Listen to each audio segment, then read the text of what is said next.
main reason is about self-improvement. So this year I made it a big focus just to improve on myself, and I saw this as being a good option. I think just looking into one thing I did take away is how much your parents give you. So that was a big eye-opener to see what you see your parents as, and how that impacts your life.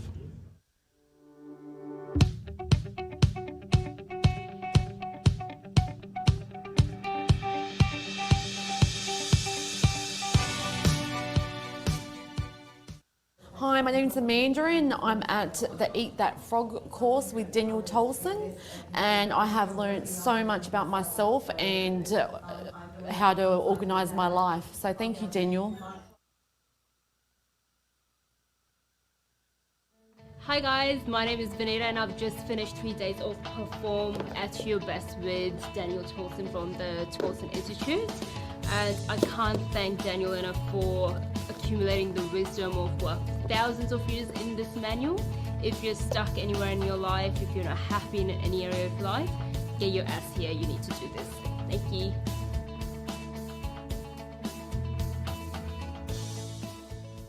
The reason for coming was to look at new ways to improve sales tactics and to learn different angles to attack, but also to find out sort of who we actually are and how we can improve. The best value so far is probably discovering who you are. The exercise that we did where we had to write down a few different attributes in regards to bloodline and experiences, and then I think knowing who we are to be able to improve, that's probably the biggest thing today.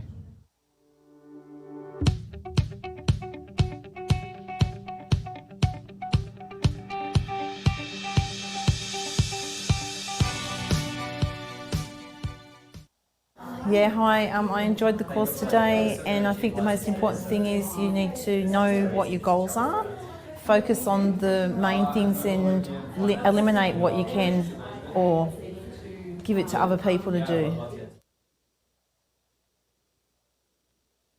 I knew that I could learn a lot. You always can learn from every interaction that you have, and Daniel Tolson is a great way to extend yourself and learn more and become better at what you do. Even the language that he uses and techniques that he's using, I can see how I can implement those into my business. So for me, it's just watching the master at work.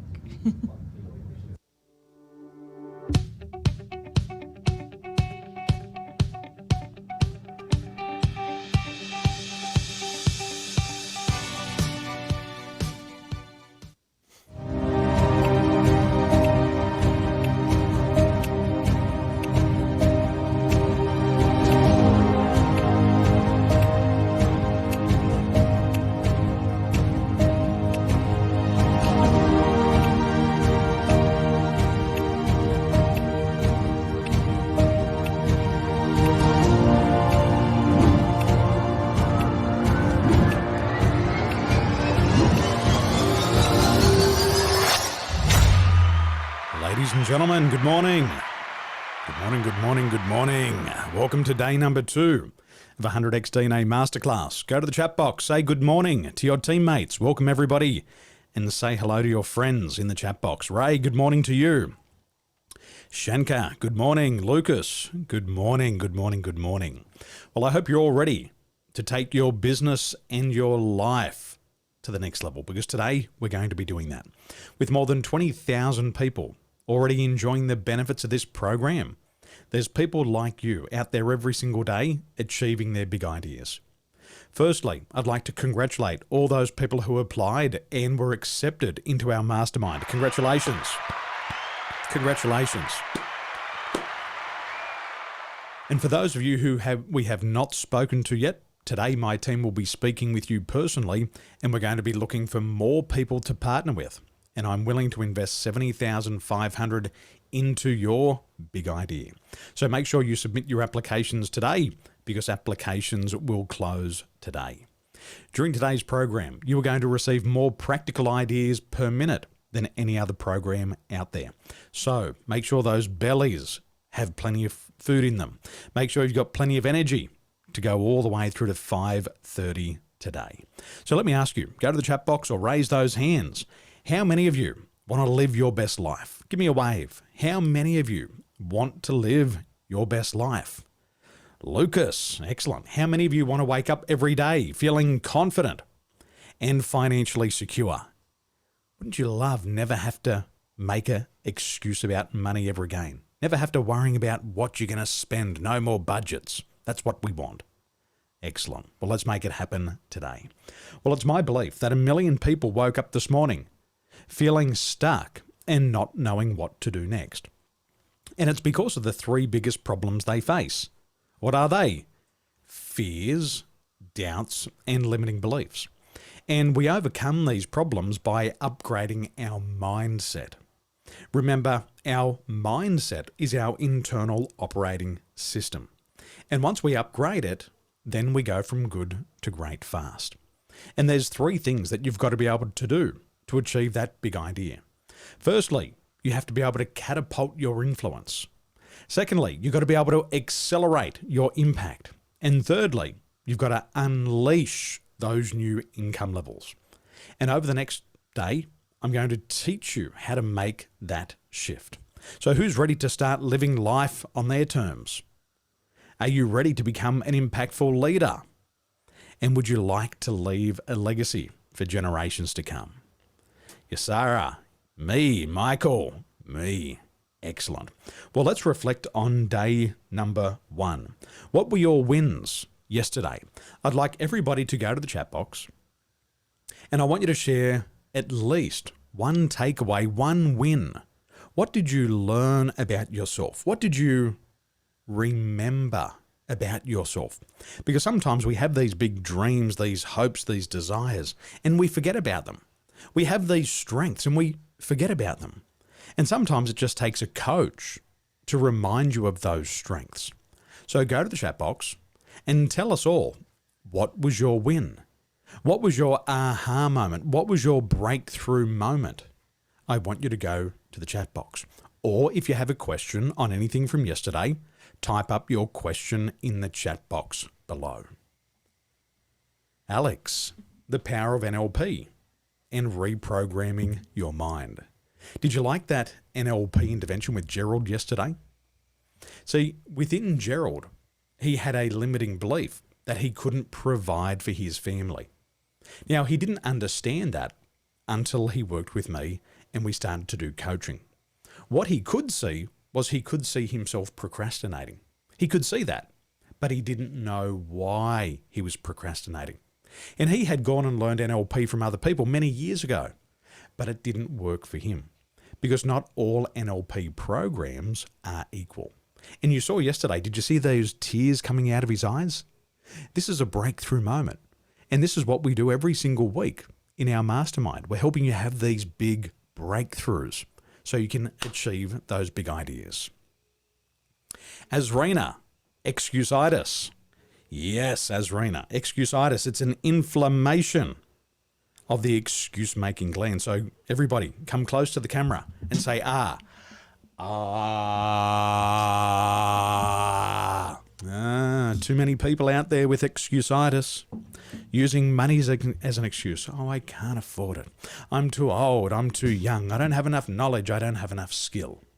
Every time you use an excuse, your excuse-making gland gets swollen, and it's hard to succeed. Irene, NLP, self-sabotage. We heard from Karen, didn't we? Self-sabotage. And a lot of people are starting to wake up. They realised that they were sabotaging their own success. They realised they did it in their 20s, their 30s, their 40s, and they're still doing it today. If you're doing it today and you don't work on it, tomorrow you're going to have the same problem. Does that make sense? So let me ask you, is there a secret society? Is there a secret police in your country that's stopping you from achieving your goals? Yes or no?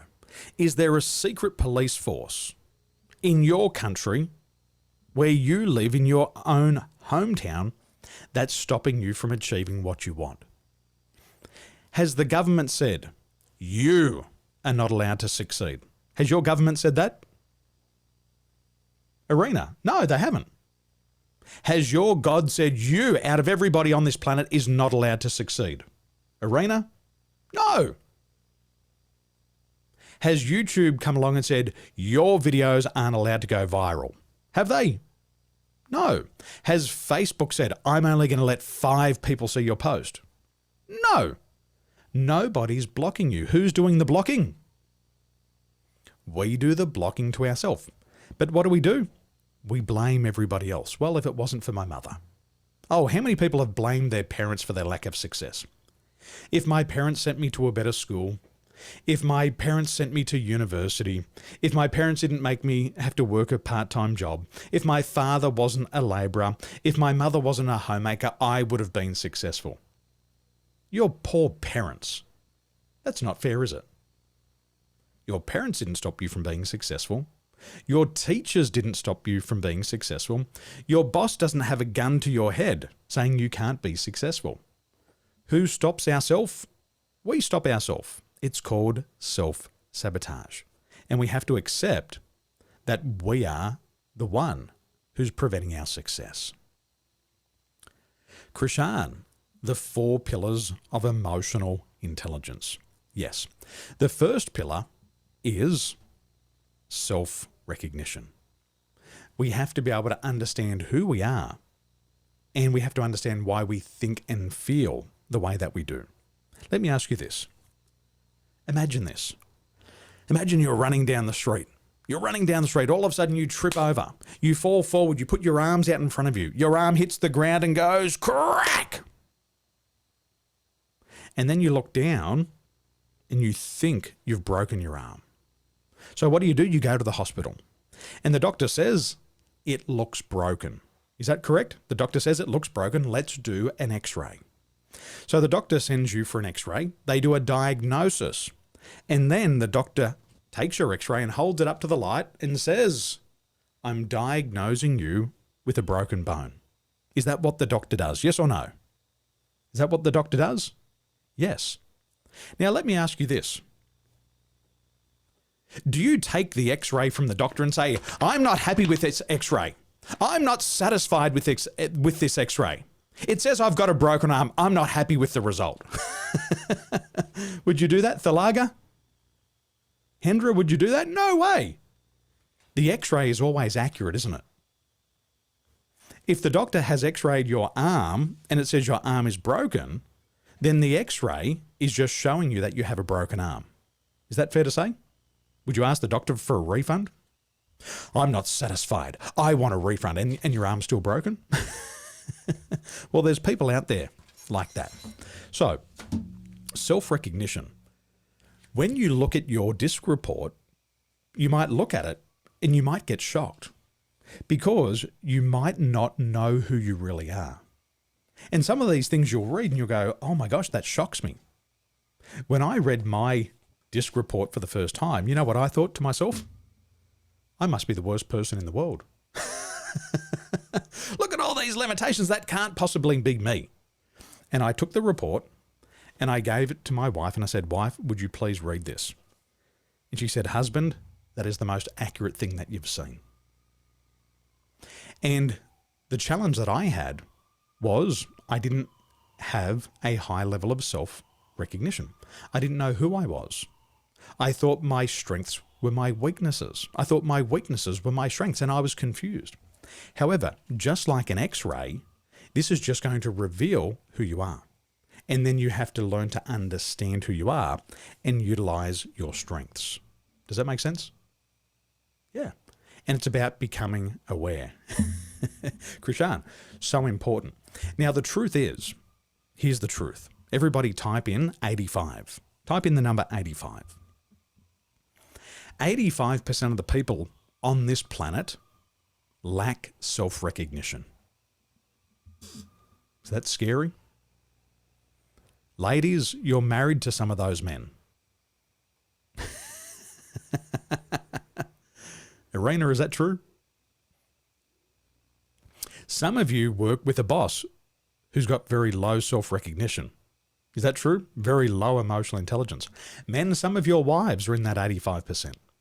See, 85% of the people on the planet, according to Harvard University, have low levels of emotional intelligence. They don't know who they are. And this is why they struggle their whole life.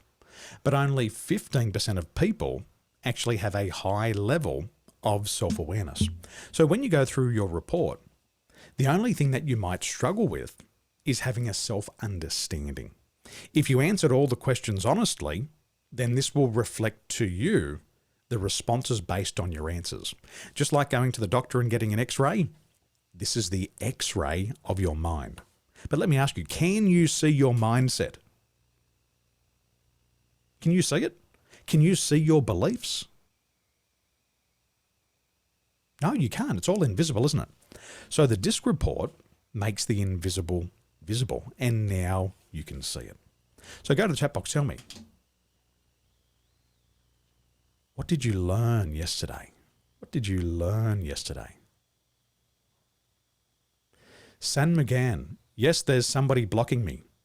Well, who's blocking you, San McGann? Are the police coming and knocking on your door and saying you're not allowed to succeed? I'd like to meet these people because I still haven't met them. Have you met them, Arena? Is anybody saying you cannot go to Mecca? No, everybody's allowed to go. Michael, not physical, but I think there are some spiritual elements. Well, possibly. Sharifa, to be stronger in our mind, self-confident, to be better, move on to reach our goals. Yes, the only thing that's important is your future. Where does your motivation come from? Your motivation comes from your future. Fully 85% of your motivation comes from the future. Your future is what you have control over. You have no control over your past. It's happened. Only 15% of your motivation comes from your past. Fully 85% comes from that big idea, those hopes, those dreams, those wishes and desires. And so it's important to focus on the future, because the future you can influence. The past you cannot.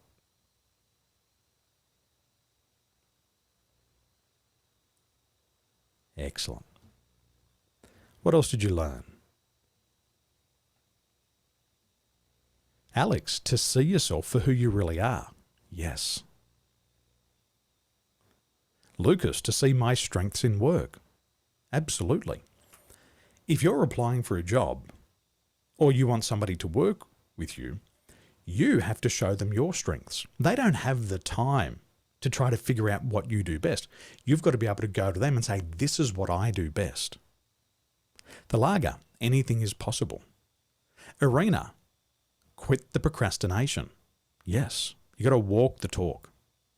Adele, 1% improvements every day. Excellent. Wonderful, wonderful, wonderful. Who here's a data junkie? Who is a high S or a high C? Who's a high S or a high C? Would you like to see some really cool data? Would you like to see some really cool data? Okay, let me show you something. I'm going to show you something that I think you'll enjoy.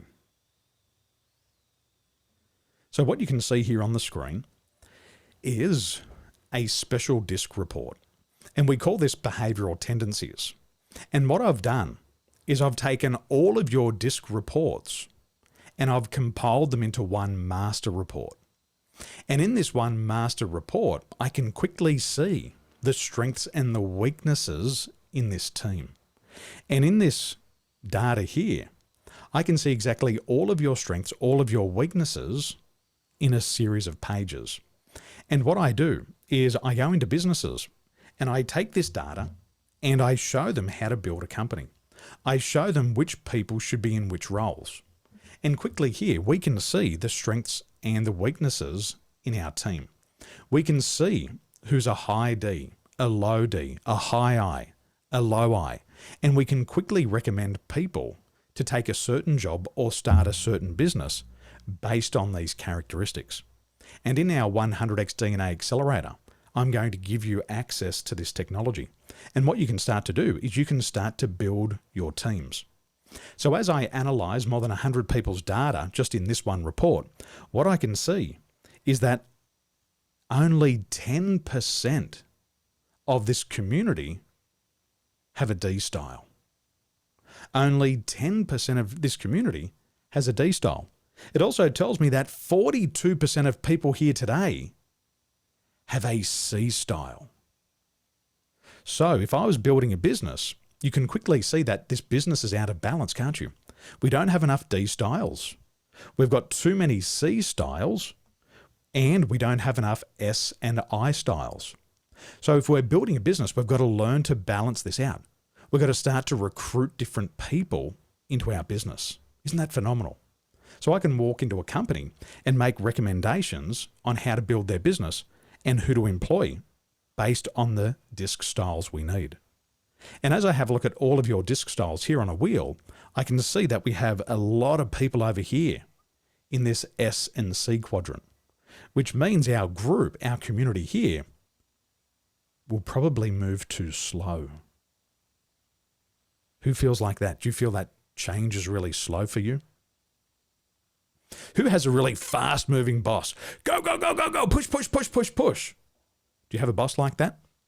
There's nothing good or bad about that. It's just different. And when you build a business, you have to have a blend of fast and slow-moving people, open and guarded people. And using the disc, we now give you this technology to analyze your teams, to see exactly what you need to do to grow your team or grow your business. Isn't that amazing? So let's reflect. What did you learn? Go to the chat box. Tell me, what did you learn from day one? What did you learn from day one? Sham, mine is spot on. Yeah, they're always 100%. So when you're ready, ladies and gentlemen, let's do something to start the day. Let's warm up your minds. So what I'd like you to do, I'd like you to put your headphones on. I'd like you to put your headphones on, and I want you to sit back, relax, and I want you to close your eyes. Because 19 days from now is called Quitter's Day. Have you heard of that before? 19 days from now is called Quitter's Day.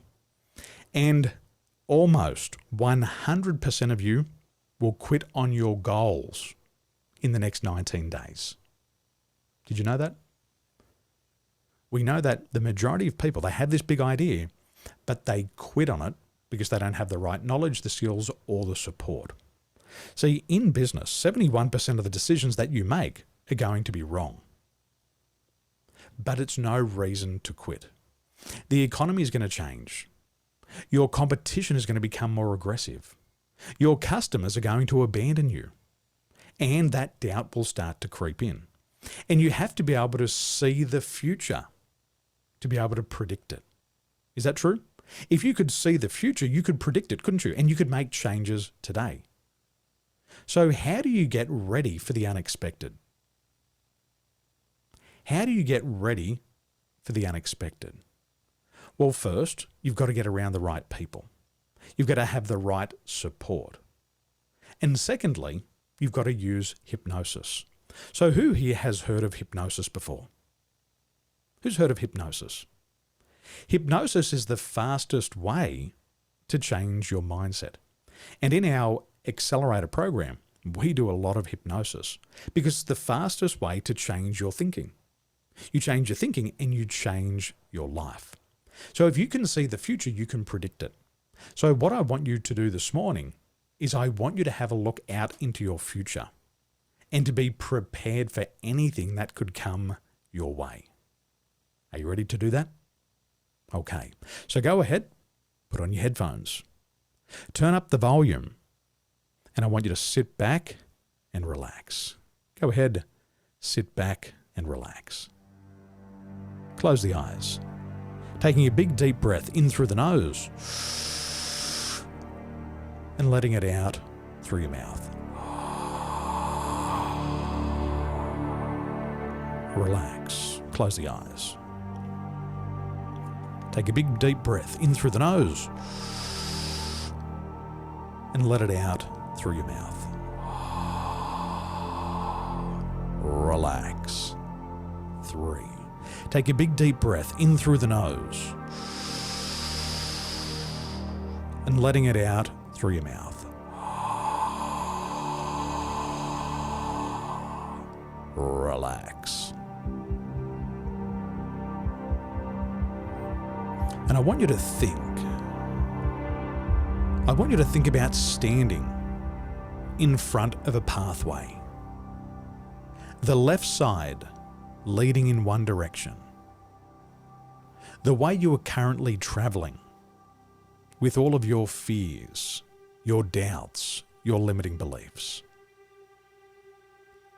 And the left side leads to a dark future.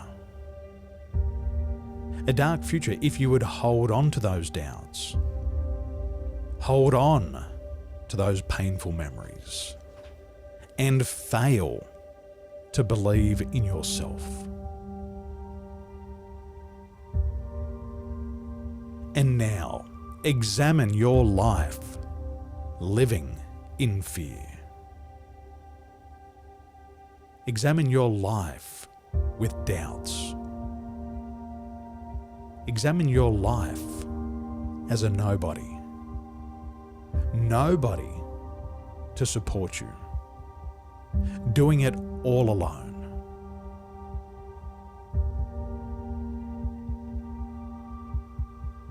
And now, floating out into your future, taking the left path, meaning to have a negative mindset, taking the wrong action, and repeating mistakes.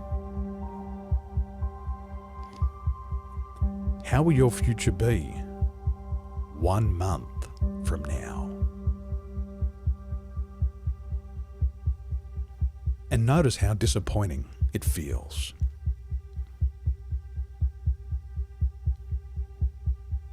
Now continue. A year out into your future, taking the wrong path. No one by your side. No one to ask for help. No one for support. Breaking your promises. Doing the wrong things. And becoming a disappointment to your family. How will your future be 1 year from now? And notice how disappointing it feels.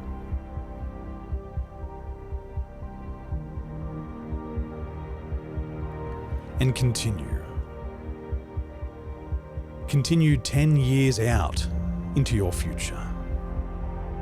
Take the left path, being left out, lacking confidence, people looking down on you, no one believing in you, no one supporting you.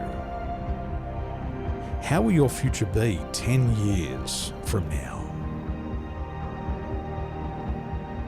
Notice how painful it feels. Continue. Continue all the way out to the end of your life. To the very end of your life.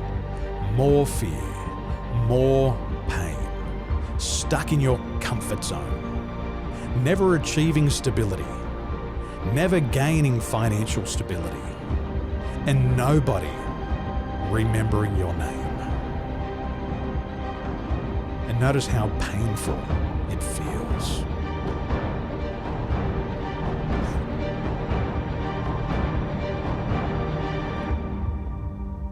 Is that the life that you want? Is it? Is that the life that you want? Now, holding on to all of that pain, holding on to that disappointment, and coming all the way back to now. And can you see this is not healthy for you?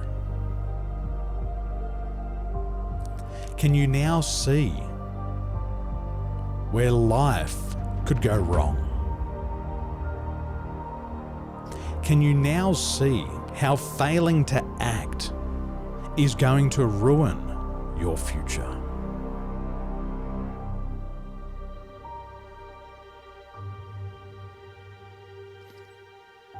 And this is not the life that you want, is it?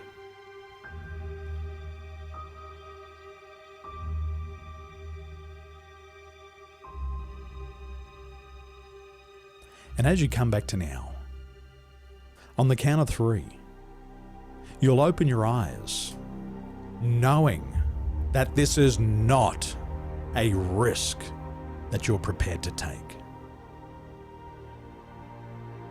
And when you're ready, 1, 2, 3. Open the eyes, come back to now. Can you see where life can go wrong? And that's not a risk you're prepared to take, is it? Okay, Thalaga, what did you see?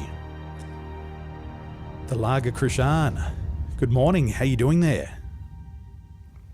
Let's check in on you. What did you see out there in the future? Hey, good morning. When you're ready, just hit that mute button on your screen.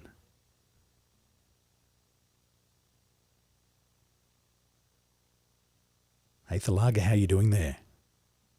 Just press that unmute button just there. Okay, there we go. Hey, good morning.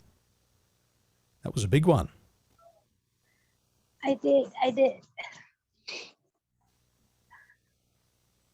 As you went out into your future, where did it go wrong? What did you see? Everything going wrong. What was happening a week from now? Still absolutely nothing. Just as this week.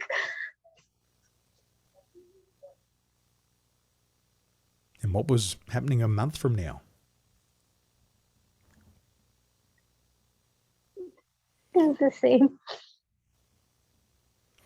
And when you say still the same, can you help me understand what that is? What does it look like? What does it sound like?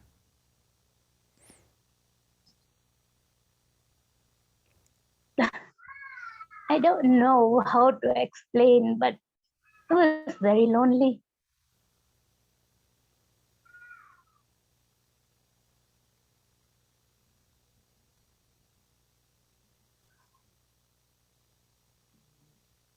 And a year from now, loneliness next month, a repeat of what was happening this week, what was happening a year from now.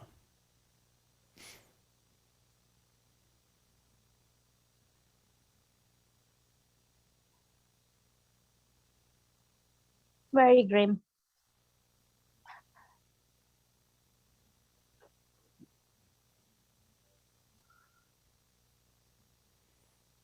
Paint me the picture. What was happening out there, or what wasn't happening? Whatever I have dreamt of having or being, I'm not all that. It's just me.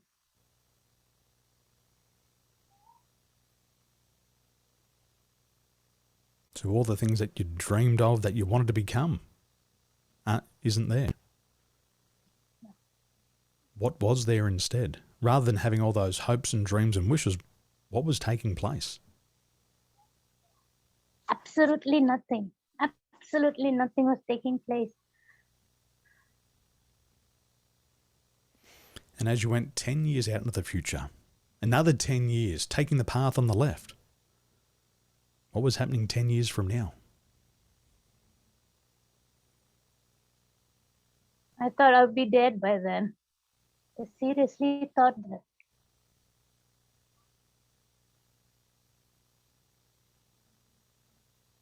Is that the life that you want to live? No.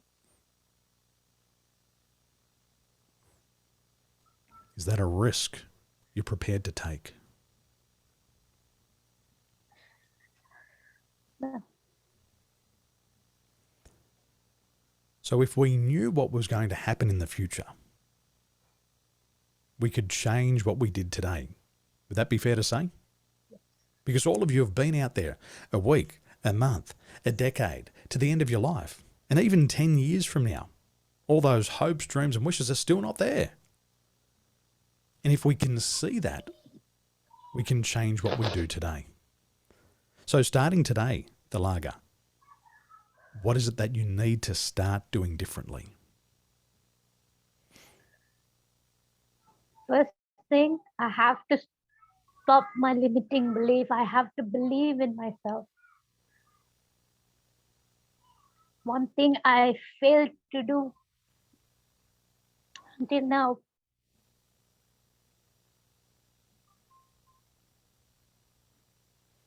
What are those limiting beliefs? What don't you believe to be true for you?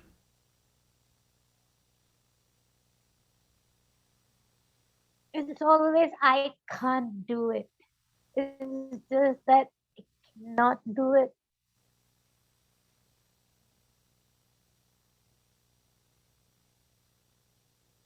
So you've got your big goal. What's the big idea?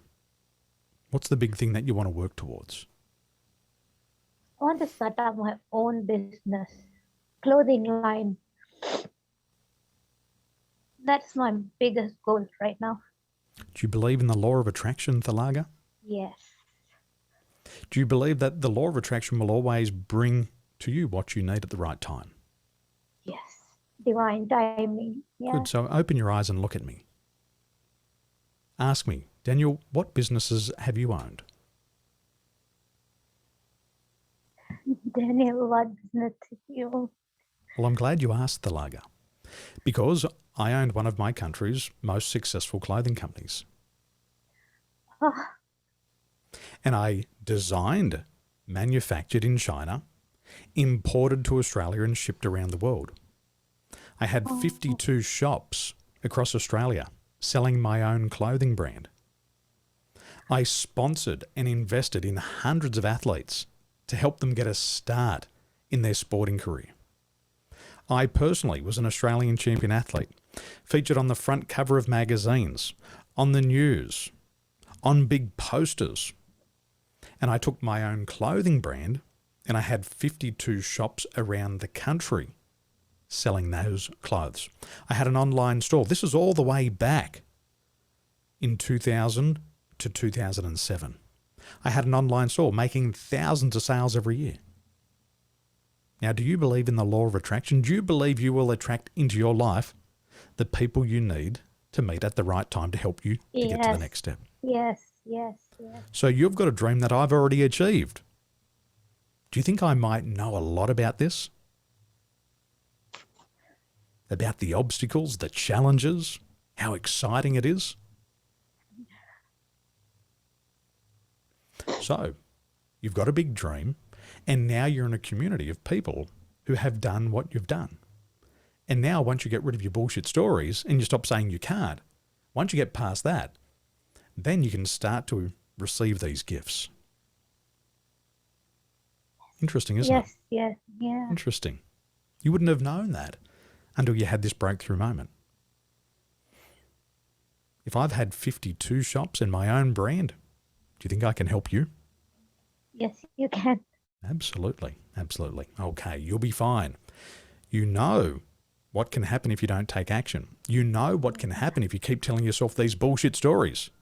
Yes. If every time you say, I can't do this, I can't do that, then you've got to address those bullshit stories.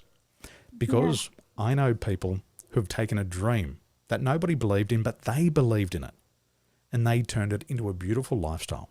They've travelled around the world. I've got one gentleman today, one of my customers. He's got his own aircraft. And he had a dream and a wish and a hope. Nobody believed in him. I believed in him. Today he's got his own private aircraft.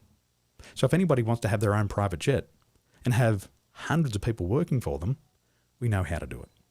We'll get you there. Okay, great to see you there. Well done. Thank you. Give her a round of applause. Doesn't she look better? Did you see that big smile at the end? That's what we want. Okay, Cassandra, was that a big one for you? Cassandra, give us a wave. We can see you there in the red shirt. Okay. As you went out there on your future timeline, what did you see? Okay, Cassandra Clarence, good morning. How are you doing there? Welcome. Just hit that mute button when you're ready.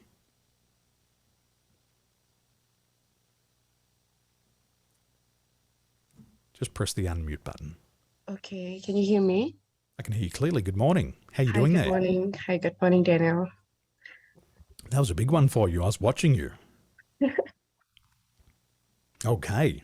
As you went out there into the future, what was taking place a week from now as you went down the left path, as you started to head into the wrong direction? What was happening a week from now? Okay, just a little brief story about what is happening to me right now. The reason I joined this class is because not that I recently resigned. I already resigned a year earlier, and I started my own bakery business. And truth be told, last year was a good year for me. I have been progressing a lot with my bakery, but I have trust issue with people around me. So, like you said yesterday, we cannot succeed on our own. We need team, we need people. But I have issue with trusting people. So I have never found people that can help me. Only my husband. But because my husband is now already starting his own job, his work. So I'm left alone trying to manage my own bakery. I'm the one who markets. I'm the one who do the production. I'm the one who sell everything. So it's kind of tiring for me. So when I see myself imagining going to the wrong path, I see myself struggling alone. And then it keeps going to a month, a year, and then 10 years. I see myself still doing the bakery, but alone, and I'm not succeeding. And then at the end of the line, the story where you ask us before we open our eyes, I tend to be more aggressive and I blame it on other people. So I don't want that to happen to me, and I don't want my business to go downhill. So I actually don't know what to do with myself because I have issues trusting people. That's why I try to do all by myself, but I know that it's not possible if you want to succeed. Unless if you're only doing it just for fun, then it's okay. But because I want to succeed in my own brand, because I'm doing my own bakery with my own brand. So when you said that someday people will forget my name, it actually hits me deep in my heart that I don't want people to forget me because I wanted to create a brand that people will remember. But how do I do that? I'm still unsure until today because I have difficulties in trusting people. Whenever I try to recruit people to go inside, to be with me as my team, I always ended up not trusting them enough, and then I will try to compare myself to them. I'm not like this. Why are they like this? But actually, it's wrong. I even compared that to my husband. When my husband was jobless for 2 years, he helped me with the bakery. And I always ended up scolding him. You're not doing this right. This is not how you should do it. So when he scolded me back, you shouldn't do this to other people. How are people going to help you? You keep complaining people want to help, you want people to help you. But you are not letting people help you. So I have that limiting belief because I'm traumatized. Maybe because growing up, I don't have people to rely on. I always do things by myself. Even I cannot even rely on my parents. So maybe that is the reason why I am what I am today. It's hard for me to open up to people. It's hard for me to accept people. So I don't know. Sometimes I even thought of going back to work, but I don't want to work actually. That is why I resigned. Because the reason I resigned was because of my health condition. I got miscarriage twice. So I don't want to work with other people anymore. It's stressful for me. So I want to work by myself. It's just that I don't know how to build a team for me to be successful. Yeah, so this is what I see in the wrong path. Is me being alone. I don't see my future with my husband. I don't see children running around. And I see my business going downhill. And I see myself blaming other people because of my loss. So this is what I see when I close my eyes just now. Thank you for sharing. And there's a lot going on there. And what we all have to understand is what we see in our mind is going to happen in the future. And what you saw there is guaranteed to take place because your mind already says this is the direction we're going. And it's not something that's just happening today, is it, Cassandra? It's something that's happened from the past few years. But it also comes from your childhood when you didn't have any parents that you could rely on or trust. And so how old are you now? I'm 31 this year. You're 31. And this problem has just repeated every year, hasn't it? Oh, year after year after year. And because you can't trust people in business, you can't trust people in relationships. And if you can't trust people, then you're never going to achieve your goals. But you know that already. And it's just repeated for 31 years and it will continue to happen. And whatever we see and believe in our mind will become our reality. Let me prove this to you. Everybody, I want you to do this. I want you to take everything out of your hands for the moment. And I want you to have a look around your room. And I want you to look around for everything that is black. Look for black, look for black, look for black, look for black, look for black, look for black, look for black, look for black, look for black. Cassandra, what did you see? I see clothes, black clothes, Mm-hmm. black iPad, black TV. So whilst we're looking for black, we can't see anything else, can we? Yeah. We don't look at that bit of gold on the curtain behind you. We don't see those bottles to your left-hand side because we're only looking for black. And if your mind says, you're alone, you're alone, you're alone, you can't trust anybody, you can't trust anybody, what's going to happen? You'll see and make opportunities where you're alone and you'll create situations where you can't trust others. And even at 31, the problem keeps repeating, doesn't it? And even though you can't trust others, you're probably even struggling to trust yourself.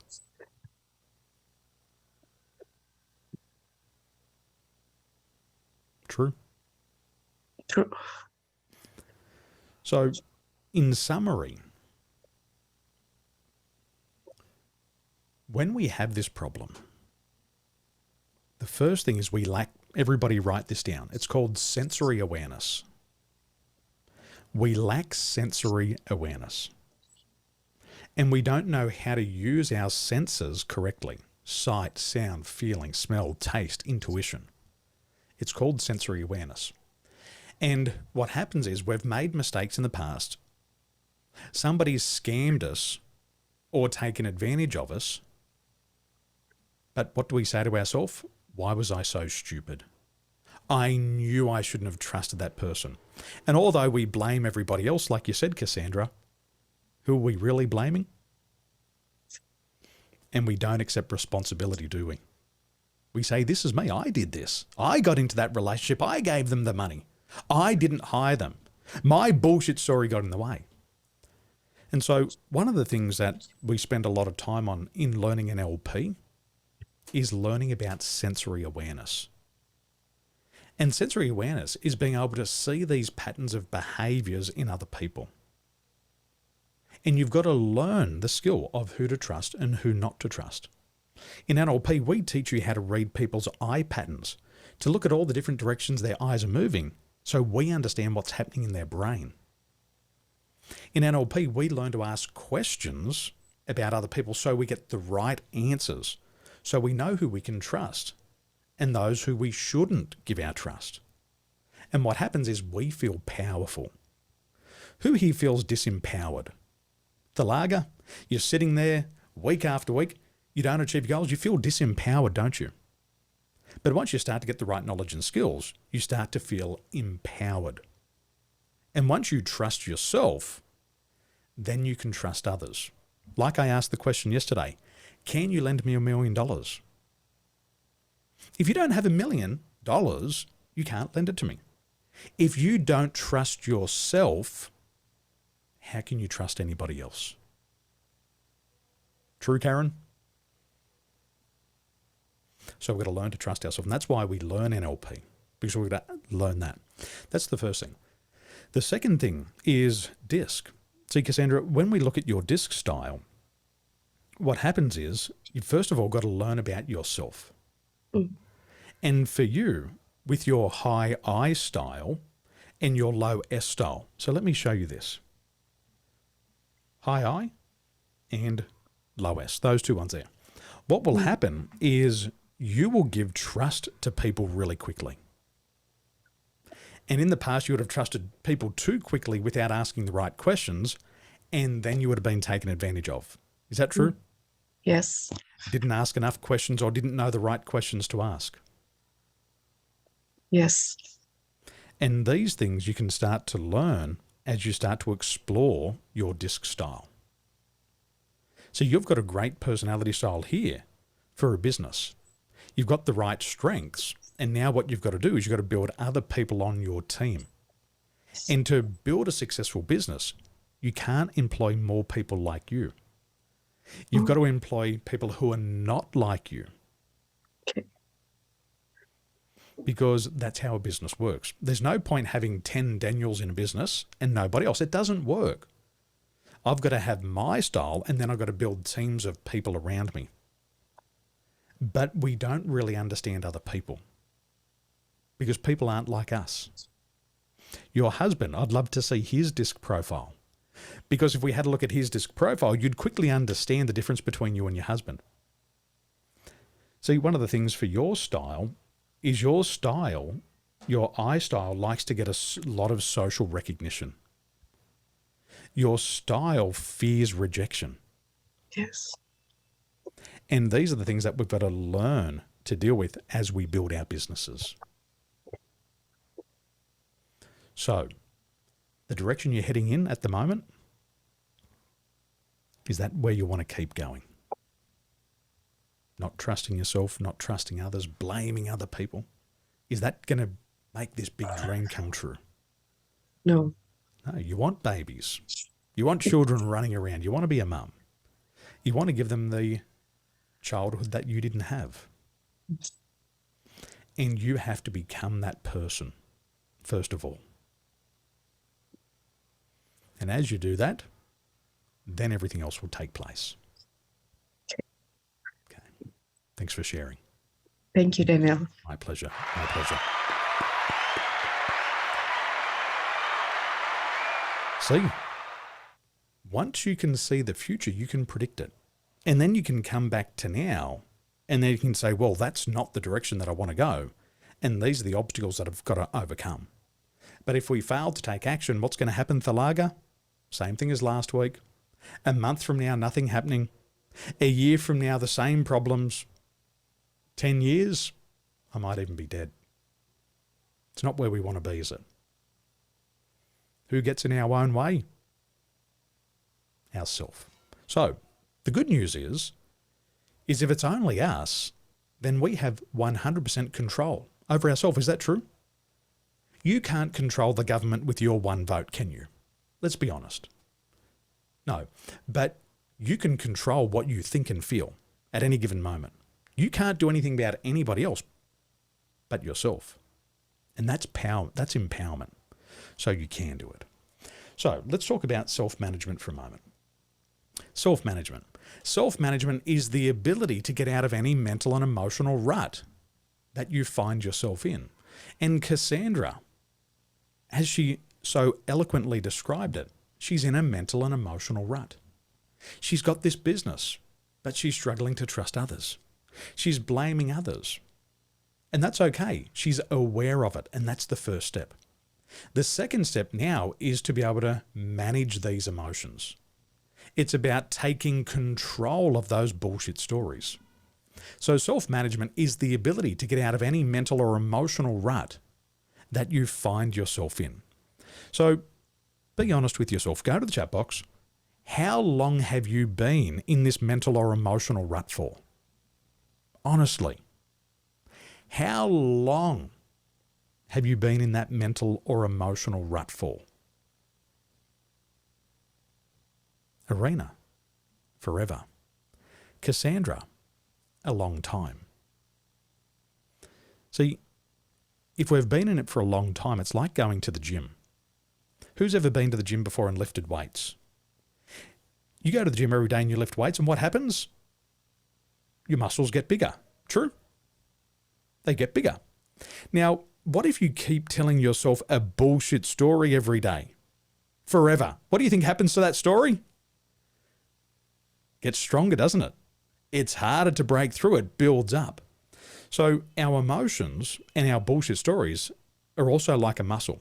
The more times we repeat it, the stronger it gets and the harder it is to break through. Now, there was a good question in the chat box yesterday after I did the NLP submodalities belief change with Gerald. And the question was, do you have to keep doing this? No. No. Think about it like this.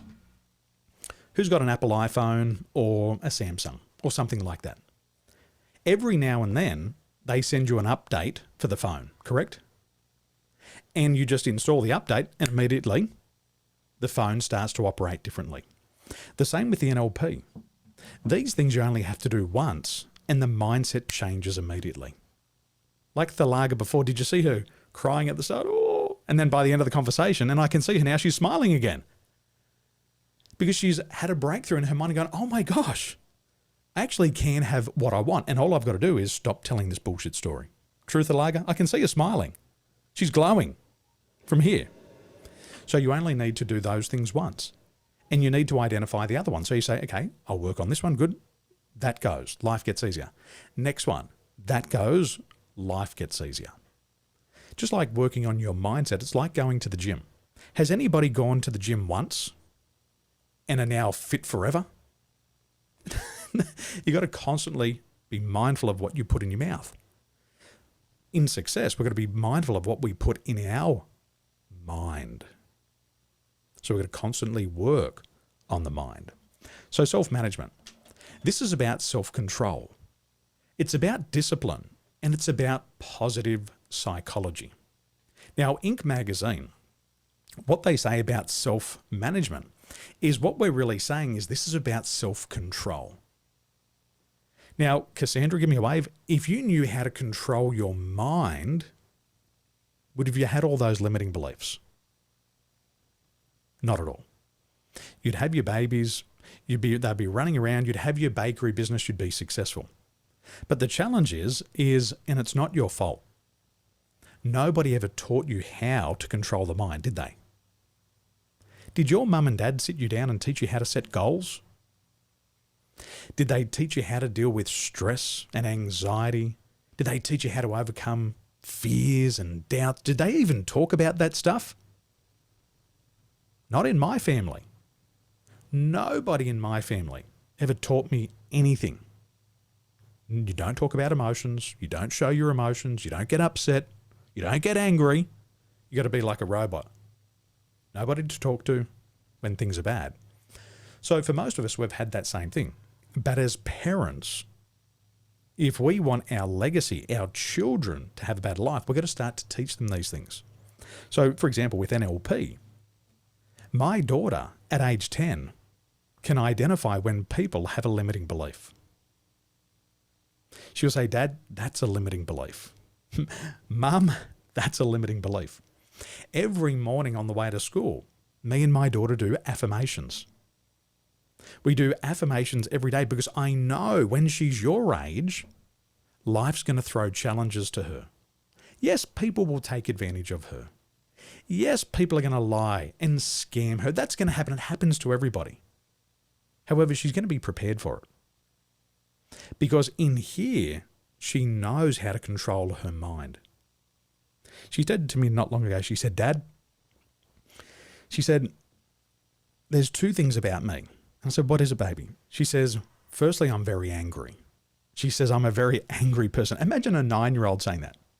She says, Dad, I get angry. And I said, why is that, baby? She says, I just want to win. She goes, I just want to win. She goes, I'm so competitive. And she said, the other thing, Dad, if somebody needs help, I can't not help them. So imagine your 9-year-old having that level of awareness. One, they know they get angry and they know they're competitive. Secondly, they know that they can't not help somebody. So I said to her, I said, what does that mean? She said, if somebody needs help, I'll stop what I'm doing and I'll help them. So I taught my daughter NLP, and I taught her affirmations. And through NLP, we created this song. And what I had her do was repeat this song over and over and again. And she would say it because she wanted to win. She's competitive. She wants to be the fastest runner in the class. And she doesn't like to come second. She doesn't like to come third. Who here likes to come second or third? Do you remember the people's names who came second or third? You only remember the winners, don't you?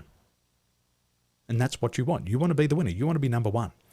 So using NLP, I taught her this song and I got her to repeat it. And it sounds like this. She'd say, I'm going to run. I'm going to run. I'm going to run so fast. I'm going to run. I'm going to run. I'm going to run so fast. It's good, isn't it? It's catchy, isn't it, Cassandra? Come on, let's do it. I'm going to run. I'm going to run. I'm going to run so fast. Number one. Number one. Dimmy, dimmy, dimmy, dimmy, number one. And every day would go to school and would sing this song. And it just gets this message into her mind that she wants to be number one and that she's going to run so fast. Dimmy, dimmy, dimmy, dimmy, number one. Now, we did this for a month non-stop. She went to a race and I said, how are you feeling at the running race? She said, Dad, I feel so confident. And I said, well, good luck in your race today. She went for a race and she came home. She said, Dad, you wouldn't believe it. I was the fastest runner in class. I said, really? I said, what happened? She said, Dad, the gun went bang and I started to run. And as I was running, I started to say to myself, I'm going to run, I'm going to run, I'm going to run so fast. I'm going to run, I'm going to run, I'm going to run so fast. Number one, dimmy, dimmy, dimmy, dimmy, number one. And she said, Dad, I was already past the finish line and the other kids weren't even halfway down the racetrack. And she said, Dad, NLP works. Now, she kept doing that over and over and again. And in her mind, she's now being competitive. I'm going to win. I'm going to be number one. And my daughter comes home every week, number one in the running races, number one in the art class, number one in maths, number one in science, number one in English, number one in Chinese. Because in here, she believes that she can be number one. See the difference? And it's not too late for you. You've got to get it in your mind that you too can be number one. And it's not going to happen until you believe in yourself. Does that make sense? So let me share a quick video with you. Let's watch this video and then we'll take a short break. Oh, look who's here. Is this from the father? From the back. Unbelievable. You're doing good. You're enjoying everything, all right? Excuse me. How you doing? Glad you come by. Can I talk with you? Sure. Can you do it outside?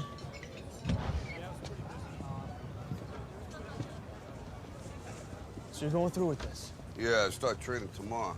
Hey, Ralph, I made some connections. I could make some money on this, endorsements. Absolutely, do that.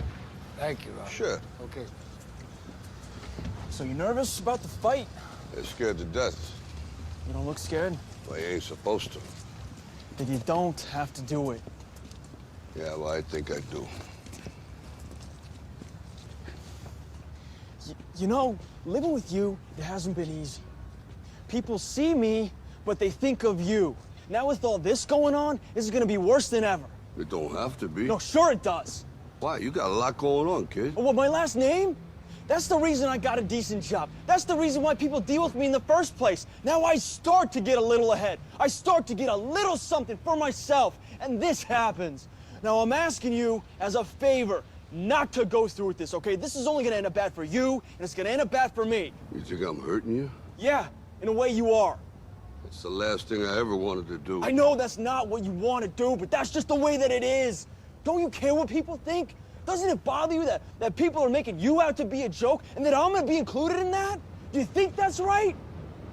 Do you?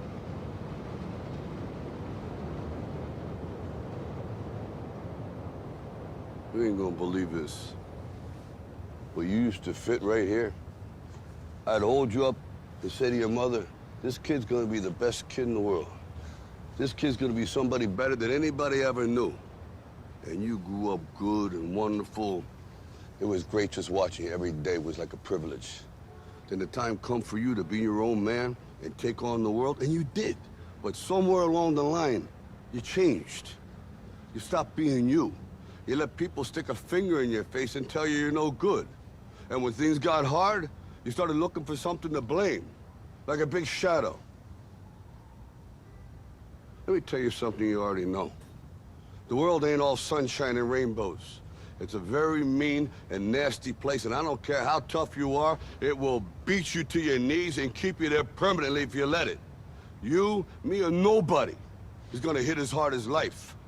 But it ain't about how hard you hit. It's about how hard you can get hit and keep moving forward. How much you can take and keep moving forward. That's how winning is done. Now, if you know what you're worth, now go out and get what you're worth. But you gotta be willing to take the hits and not pointing fingers saying you ain't where you wanna be because of him or her or anybody. Cowards do that, and that ain't you. You're better than that.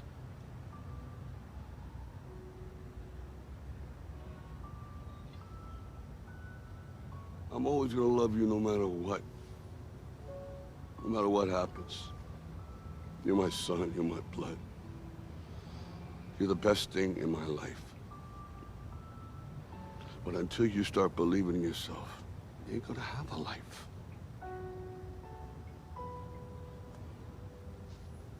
Don't forget to visit your mother.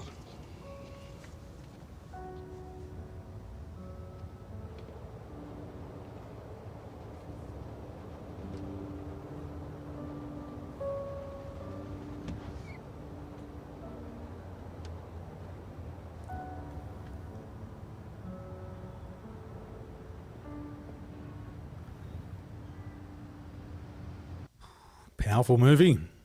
Okay, go to the chat box. Type in, I need to believe in myself. Go to the chat box. Say it now. I need to start believing in myself. Once you do that, the rest will take care of itself. Yeah, you got to believe in yourself. Here's something that you might not know.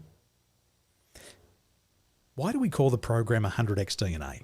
Has anybody thought about that? Have you thought about why we call it 100x DNA? Would somebody ask me, Daniel, why 100x DNA?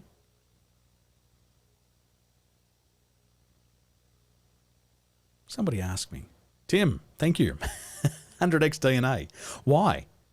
See, if we took what you are made of, which is your DNA, do you know if we took all of that DNA and stretched out in a straight line, do you know it would reach to the sun and back more than 300 times? What you are made of, your DNA, you have so much DNA that if you took it all out, you could stretch it out from where you are today to the sun and back 300 times. Are you playing full out? So you've got so much potential within you that you're not using it and you're not tapping it into. And I want to let you know that you've got so much DNA that you can stretch yourself so much further than you are now. Can you feel it within yourself? Let me ask you, who believes in a God? Do you believe in God or the universe? If God came here today and asked you, with everything that I've given you on this planet, have you made the most of your life? Could you say yes, honestly? And you know within, there's greatness within you. You know you should be further ahead financially. You know you should be further ahead with your career, with your business. We know it all. See, Stanford University has proven that the average person is only using less than 2% of their potential.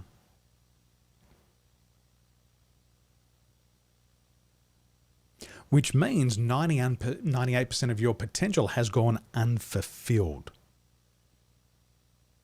Why one bakery store, Cassandra? Why not 10?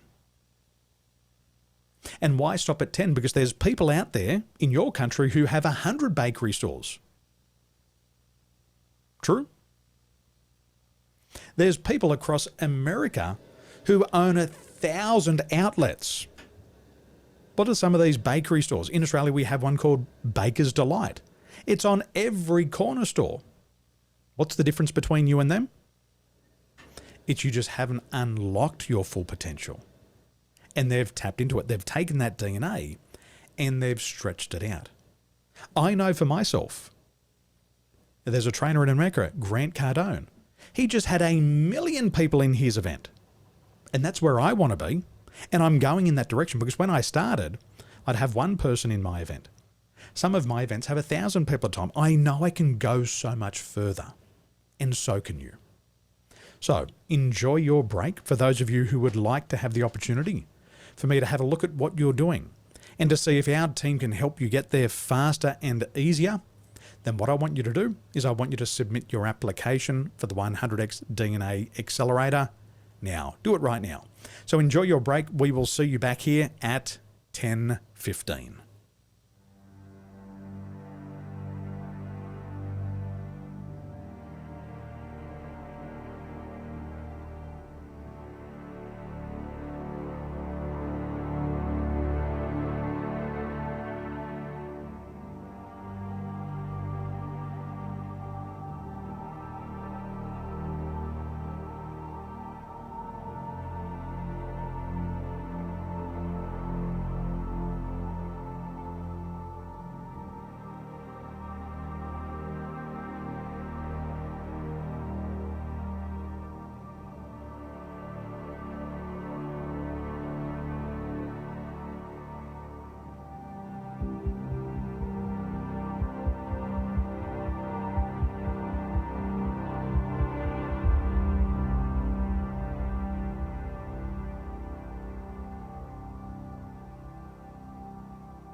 It's just watching the master at work.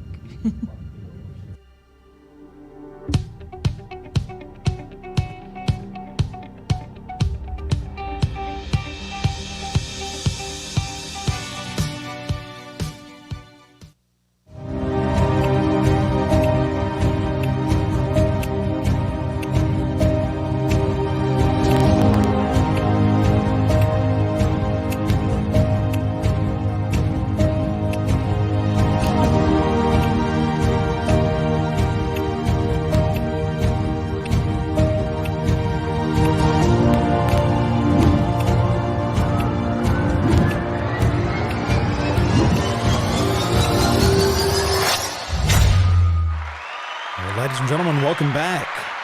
Session number 8. Session number 8. Welcome back to 100x DNA Masterclass. Now, you can see the future. Once you know what's happening out there in your future, you can make better decisions today. So let's have a look at what we're going to learn in session number 8. Let's have a look here. In session number 8, after completing this session, you'll be able to identify the steps to feel motivated 99% of the time. You'll also outline the situation that triggers conflict, and you'll also create a plan to eliminate stress. So go to the chat box and let me know, what is the stress that impacts you the most? How do you feel stress? What stresses you? Go to the chat box, let me know what stresses you the most. Thalaga, being unemployed.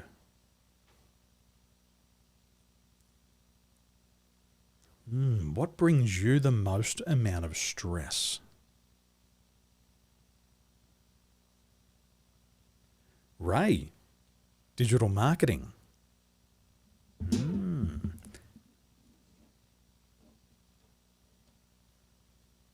Nora, not much time to do a lot of things, not much money to do a lot of things. And the reality is, ladies and gentlemen, is your dreams are going to cost you money. Is that fair to say? That house is going to cost money. That car is going to cost money. That education is going to cost money. So in order for you to succeed, you've also got to get really good with money. And you earn money based on your contributions. We live in what's called a meritocracy. A meritocracy is where you get rewarded for your contributions. You don't get rewarded for the time showing up to the job every day. You get paid on the level of your contribution. And this is why leaders earn 351 times more money than the average employee, because they have a bigger impact. Have you seen some of these bank managers around the world who earn $10 million a year? $20 million a year, $30 million a year, $60 million a year? They earn that because of the level of contribution that they make to a business. So you've got to get really good at contribution, and then you'll never have a money problem ever again. Arena, when I cannot plan my time properly to execute daily duties. Now, as you learn more about DISC, you'll start to learn that each of the DISC styles manages time differently. Isn't that interesting? Based on your personality style, based on your DISC style, it will determine how you manage your time. Interesting, isn't it? So let's have a look here. What else? I might have a look at Arena's report. So let me go back here. So this is Arena's report. We'll let this reload. This is Arena's report. So being a high S style, remember, each style moves at a different pace. So let's have a look here. You can do this. Go to page 13. If you have a D style score, the red bar that is below 50, you'll move at a slow pace. If your I style score is below 50, you'll move at a slow pace. If your S style score is above 50, you'll move at a slow pace. If your C style score is above 50 points, you'll move at a slow pace. Can you see that there? So this style here for Arena, it's a very slow moving pace. So when Arena says, I cannot plan my time properly to execute daily activities, it's understanding how you use time that's really important. Because for Arena, when it comes to solving problems and challenges, she's going to solve them slowly. So is time the problem? Or is it how she approaches solving problems and challenges? That's the problem. Problem's here, isn't it? Because she's going to move really slow. When it comes time to influencing people and contacts, she's going to move really slowly. So the opportunity, the person could be right there in front of her, but she may be moving so slowly that the other person says, I'm out of here. I can't wait any longer for that person. Does that make sense? Is the other person the problem, or is it how Arena's approaching the other person? It's going to be Arena because she's moving too slowly. When it comes to managing the pace and the consistency of the environment, her style, the S score, up here, moves extremely slow. And oftentimes the high S style person is so patient and they feel that time is going to solve my problems. Give me a wave if you're a high S style person. If you just ignore people's emails long enough, if you just ignore their telephone calls long enough, if you just ignore them long enough, hopefully the problem will disappear, correct? And you're patient. 10 years, 20 years, Thalaga, 30 years. The problem is how we approach it. The C style, the high C, is also a very slow moving pace. So when it comes to learning, when it comes to studying, what they'll do to avoid making a mistake, they'll slow everything down. I need to read everything before I make a decision. There's got to be more things I have to learn before I take action. And so what they do is they get caught up in the learning cycle and they feel just because they're learning more, that's going to help them, but it just delays the process. High C people, does that make sense?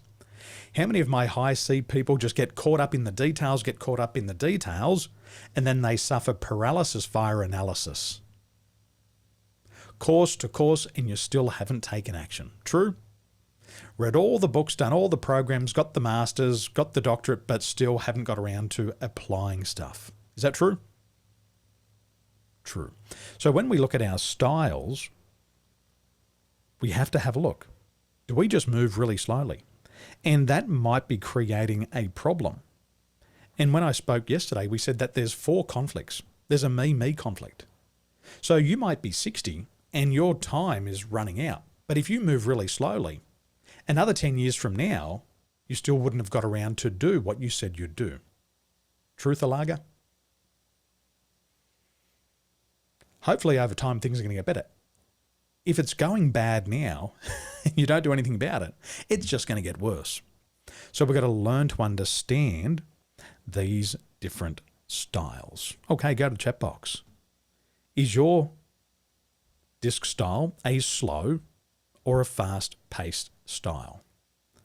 Hamed says, analysis paralysis. Guilty as charged.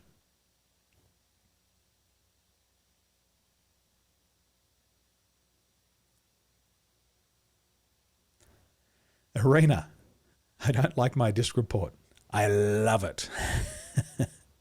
Now I know what next I should and must do. Yes. So it's not about doing the opposite. It's about aligning everything so it lines up with your personality. Because if you have to try to put on a mask and be a different person every day, is that going to be exhausting? Imagine trying to fake it every day. What's that going to do to your confidence? So what we have to do is we've got to learn about our disc style, and then we've got to have a clear idea of what jobs are good for us, what businesses are good for us. And in the final session today, I've added a new section of this training that shows you what's the best types of jobs and businesses for your disc style. Would that be helpful? Yeah. So have a look. Session 12 today, we're going to cover that. So for me, I'm a very fast-moving person. And I used to work in a bank. Has anybody worked in a bank before? Is that a fast or a slow-paced environment? All the rules, the policies, the procedures. After one day in the bank, I thought I was going to throw myself out of the window. I thought to myself, oh my gosh, my life in this place is so slow. And so I started to have a lot of inner conflict. There was other people there who were totally happy. But for me, it didn't suit my style. I hated it on day one. I hated it on week one. On month one, I hated it. It was good money. And after 3 months, I said, I can't do this anymore. This is not good for my mental and emotional health. So I went and found something else to do. And I became an entrepreneur. And then I could move at a very, very fast pace with a minimum of detail. And then I was happy. So it's about understanding who you are. Once you understand who you are, then you've got to have a look at the goals. And sometimes you have a goal, and we're going to talk about this in session 10 and 11. Sometimes you can have the perfect goal, but the time frame is wrong for you. Some people have these ginormous goals, and they're trying to achieve it all in a year. For your style, a year may be too fast. It might be better for you to set it over 5 or 10 years. And what will happen is you'll avoid burnout. Who's felt burnout before? You've got a beautiful goal, but the goal brings you stress. Have you had that before? You've set this goal, but the goal brings you more stress than joy. Thalaga, I can see Thalaga going, yes, he's talking my language. Raise, yes, he's talking my language. One of my big mistakes before I learned disc was my disc style is a high D. A high D is a really big risk taker. My score is also a low C. And so this means I take even bigger risks and I jump into things really fast. And I want things at 1,000,000 miles an hour. So it was 2008. I was living in Dubai and I'm working with Emirates Airline. And I already decided that I wanted to own a coaching and training business. So think about this. I'm working full time. If you're working full time, you're working about 2,000 hours per year. 40 hours per week, 50 weeks of the year, 2,000 hours. Does that make sense? So that job was probably paying me $50,000 a year. Now you tell me if this makes sense or not. I'm working full time, 2,000 hours a year, earning $50,000, but I have a goal to build a business, and my goal to build my side hustle was to earn $1 million in the first year.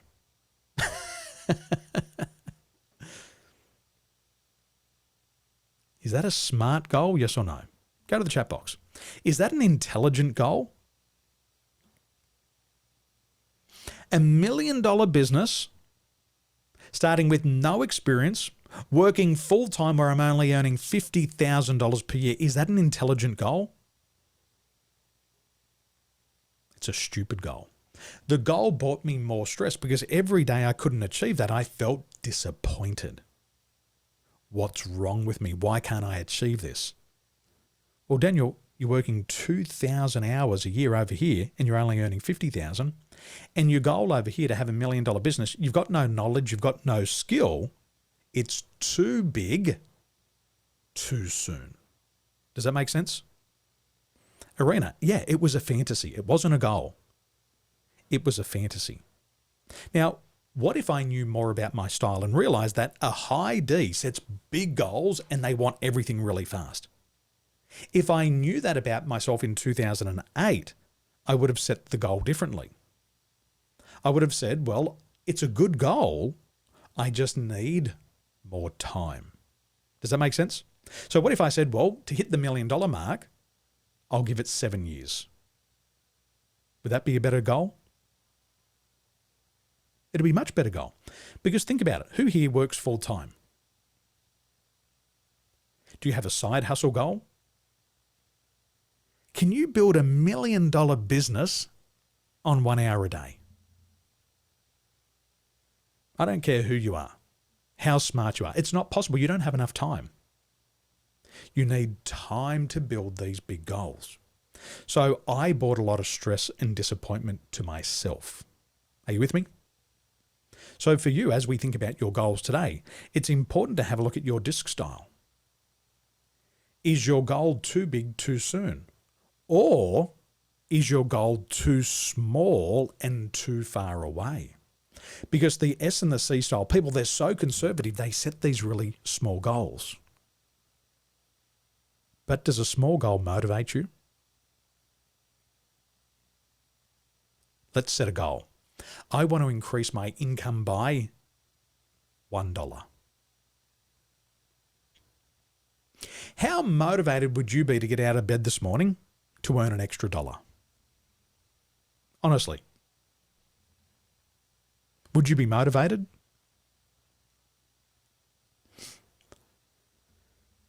You'd sleep in, wouldn't you?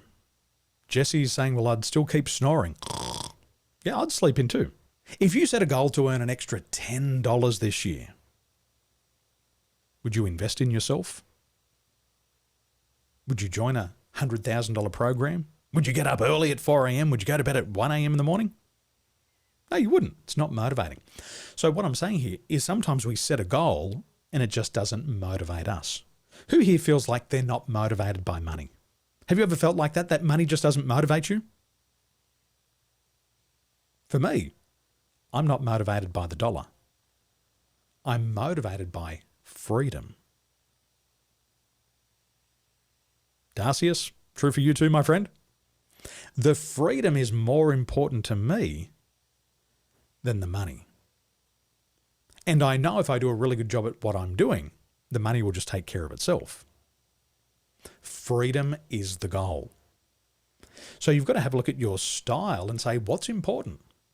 Is it the $1 million business or is it the freedom? And based on your disc style, you've got to choose the right goal for you. Darcius, does that make more sense? I had 2 values many years ago. Have fun, make money. That was it. I want to have fun. I want to make money. And my mum said to me one day, she said, Daniel, how's business? You're traveling all around the world, 5-star hotels, business class travel. Are you having fun? And I said, I'm making a lot of money. She said, that's not what I asked you. She said, are you having fun? And I said, no, I hate my life. I'm making all of this money. I'm traveling business class. I'm staying in all these 5-star hotels and I'm doing it all by myself. My children are at home. My wife's at home. I wake up in a different city every couple of days. I don't see my family for a month or 2 months at a time. Is that fun? No. And I said to my mum, I'm making money. She said, no, I didn't ask that. I said, are you having fun? And I said, no. And then I quickly realized I was doing the wrong thing. I put the money first, but I never got around to having fun. So I made sure that I had fun first, which is my freedom. And then the money just took care of itself. Make sense? That makes sense to you, doesn't it, Janet? Because that's what you're trying to achieve. You want freedom. So freedom is what you're pursuing as an entrepreneur. You get to live life on your terms. So let's get another step closer. Let's take a deeper look at the 4 disc styles. Let's have a look at the 4 disc styles. Now you can open up to page 32. Open up to page 32 of your training system. We're going to fill this out as we go because what we want to get to this afternoon is we want to get to the stage where you know exactly who you are and what goals you should be setting for yourself. That's the goal. Because once you understand the right goals, you'll understand your purpose. And we're going to do that through DISC. Secondly, I want you to open up to your DISC training system. And I want you to open up to page number 6.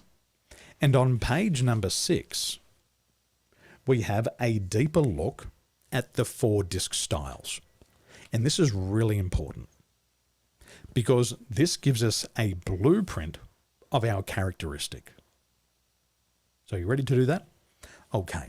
So go to the chat box. What's your dominant style? What's your highest score? Is it D? Is it I? Is it S? Or is it C? Go to the chat box, let me know. D, I, S, or C?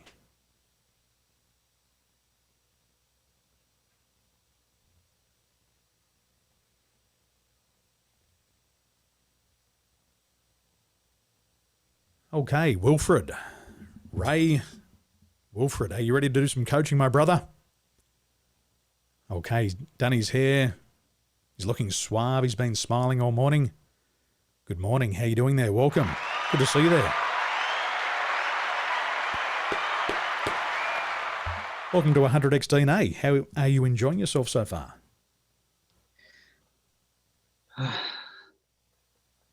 Very good. Good. Excellent. Oh, you've disappeared. I can hear you. Just hit your microphone once again. Just hit that mute button. Okay, there we go. Good morning. How are you doing? Good morning.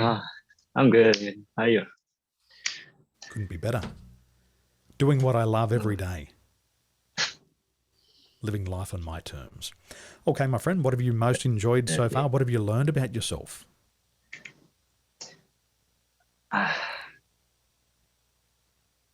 Just how I should be looking inward.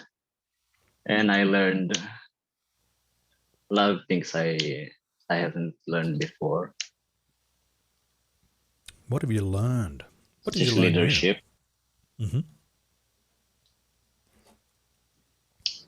What else? What else have you learned? I learned a lot about leadership and how important it is for success and mindset. But just today I learned about myself. Are you clicking your pen? Yeah. Stop it. Leaders don't click their pens, do they, Thalaga? It's Uncle Daniel. You don't have to feel nervous or too nervous. Yeah. Cassandra, he's nervous. Okay, my friend. Well, tell me, what's this big goal? What are you working towards? Where do you want to be 12 months from today? I want to write. What I'm writing is I like to write datas and fictions. What I want to do is solving big problems and helping the needy, but through writing. Excellent. So you want to write, you want to solve big problems, you want to help the needy. And what excites you about that? Tell me the 3 things that most excite you about solving problems and helping the needy. Well, I get to serve. I get to be useful, and I can show people what I'm doing and that I'm successful in what I do. Excellent. Wonderful. And which people do you want to show that you're successful? Who do you really want to show it to? Anyone who feels trapped, who feels like they're going nowhere in life, those who are in a bad place, they have no one to support them, and they don't know what to do. You sound like a people helper. But I'm not a people person. What makes you think you're not a people person? I I tend to look more inward. I have a hard time learning people, their behaviors. I'm more, I'm less emotional. I'm more data driven. I'm more factual, pragmatic. I'm I'm not extroverted. I'm introverted.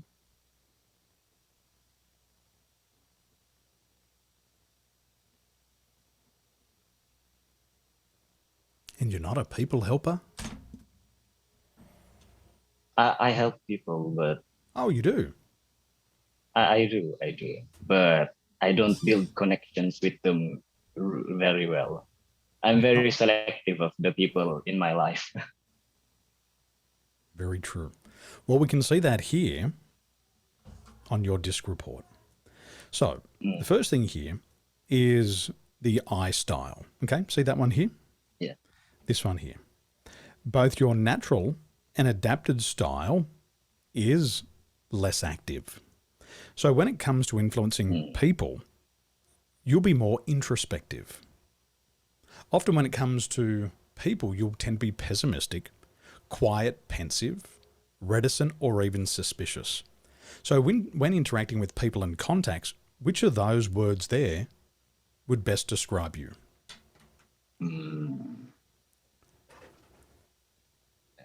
Introspective. Introspective. Beautiful.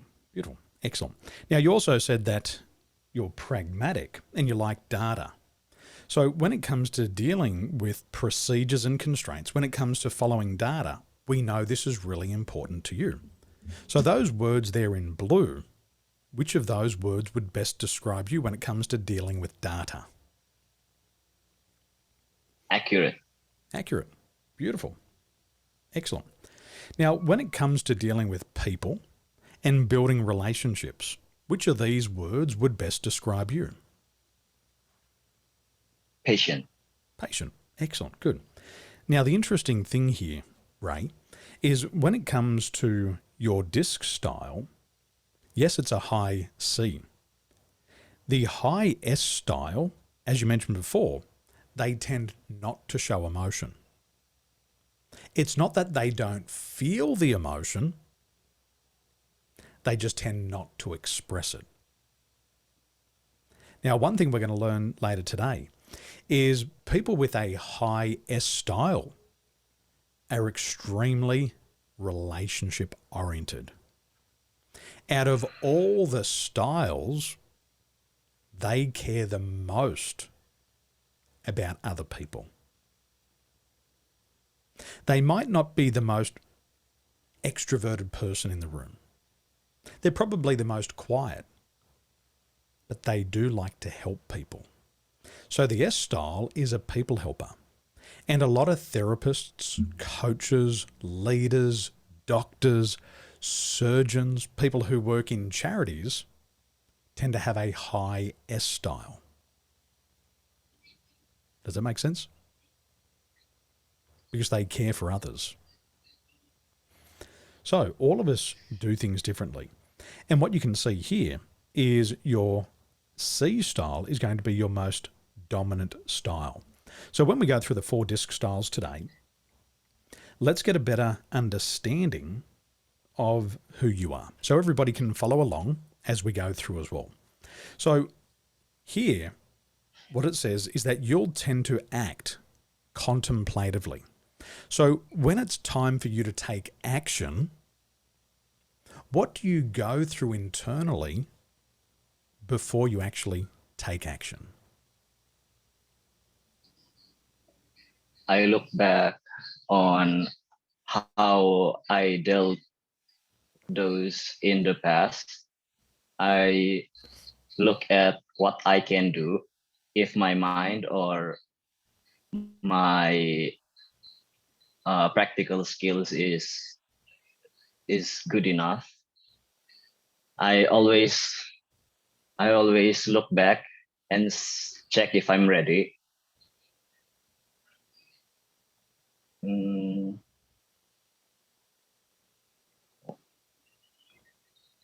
Uh, I always prepare everything just to make sure nothing goes wrong.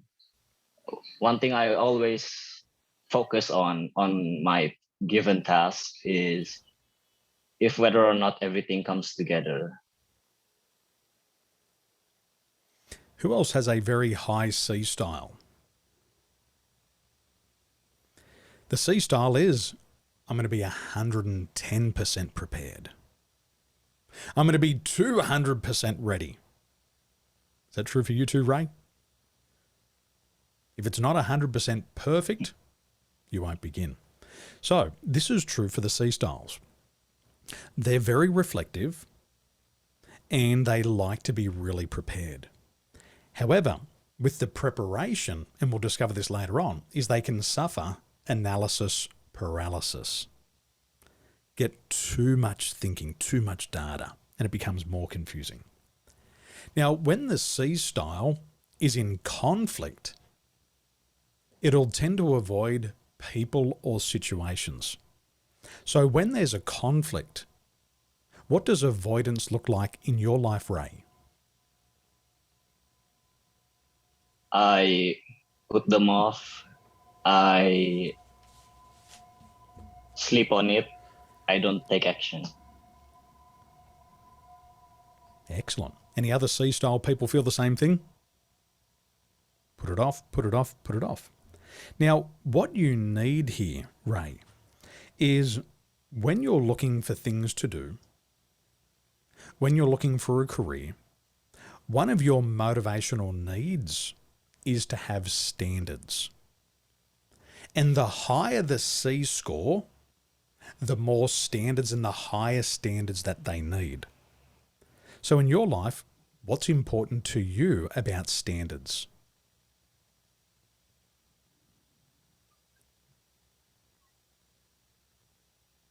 Making sure everything is accurate the way they should be. Making sure they're just right. Making sure everything is complete. And if it's not?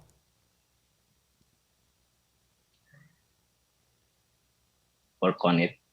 Prepare for it. Excellent. So that's your need, and that's what the high C style needs. The primary drive, what really drives you, is correctness. So the C style likes to get things right. If you thought you were going to make a mistake or get something wrong, what would happen, Ray?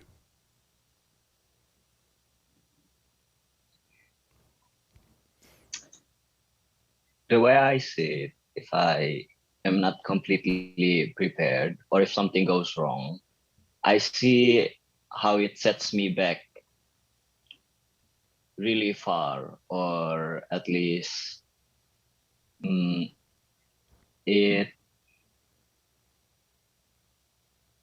makes things harder. It sets me back and I have to work on it again. Excellent. Now the C style here, the preferred tasks is they've got to work on tasks that have a lot of structure.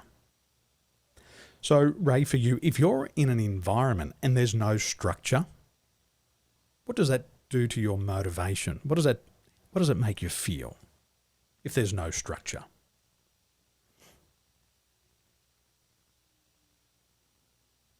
It becomes stressful for me because I have to do it manually, and sometimes I have to make guesswork, and I hate guesswork. Because guesswork, if we go back to here, is you can't be prepared with guesswork, can you? Because there's a risk that something might be wrong, because there's a certain standard, and what drives you is correctness. So you've got to have an environment that's structured. And when you're in an environment that's structured, you'll actually perform at your best.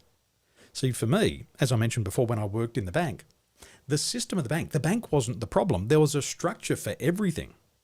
I just don't like structure. So we're the opposite. There's no good or bad, right or wrong. But for me, too much structure, that brings me stress.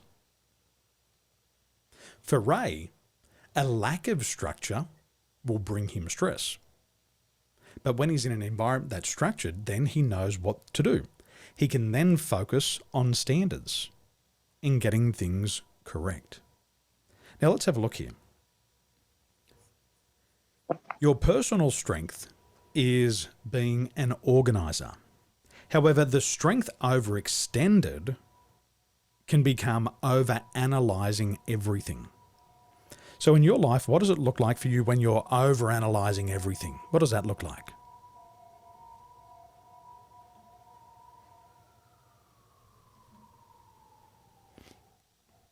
And I'm over analyzing. I just put in too much effort. It's more tiring. It's more, I waste more time. I waste more energy. Any other C And style person feeling the I same way? I have no efficiency. Excellent. Beautiful. See, this is about I have no awareness. efficiency, and I crave. Once we start to know what our style does, then we can start to make adjustments. See, for you, what you want is you want standards and logic. That's what's important to you. However, your personal limitation is that you'll become too detailed and impersonal. So when you start to get caught up in the details, based on the C style, you'll become too detailed and impersonal. What does that look like for you when you get caught up in the data but you lose that personal connection?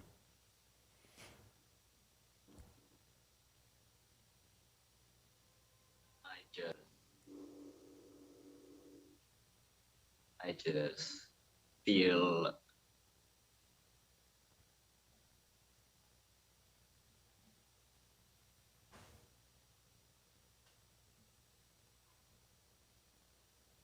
Can you just check your sound?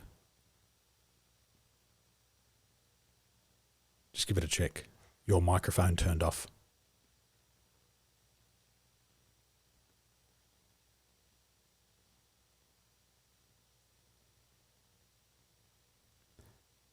Just hit the mute button again. Okay, there we go. We got you back. Okay. So, yep. When you become too impersonal, what happens? What would we see?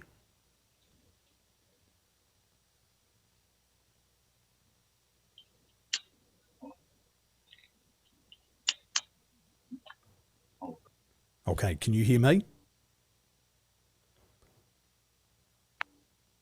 Okay, can you hear me?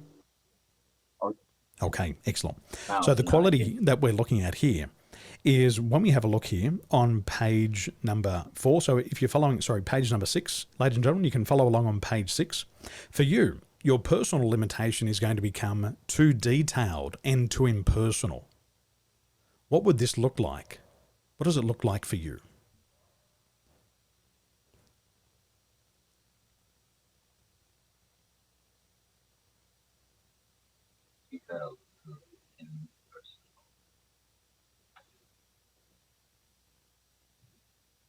Detailed to impersonal.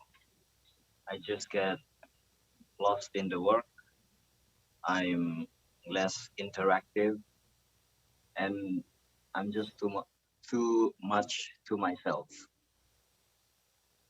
Excellent. So let's have a look at where this is coming from. So what we can see here is we can see the high C style here for Ray is 98. So this is when a motivational want becomes a need. And what Ray will do, he'll create situations where he focuses on data. And he might take on too much information to study, to read, to learn. And as he gets caught up in the data, what will happen is he'll spend less time focusing on people and contacts. Can you see that there? That I style is less active. Now, on the graph on the left-hand side, which is Ray's adapted style, can you see what happens to that I style? Can you see how it comes from 13 all the way down to 2? Can you see that? Under moderate stress, tension and fatigue, what will happen is Ray will push people further away. He'll become more suspicious of people. He'll become more doubtful, skeptical. He'll trust data, but he won't trust people. True?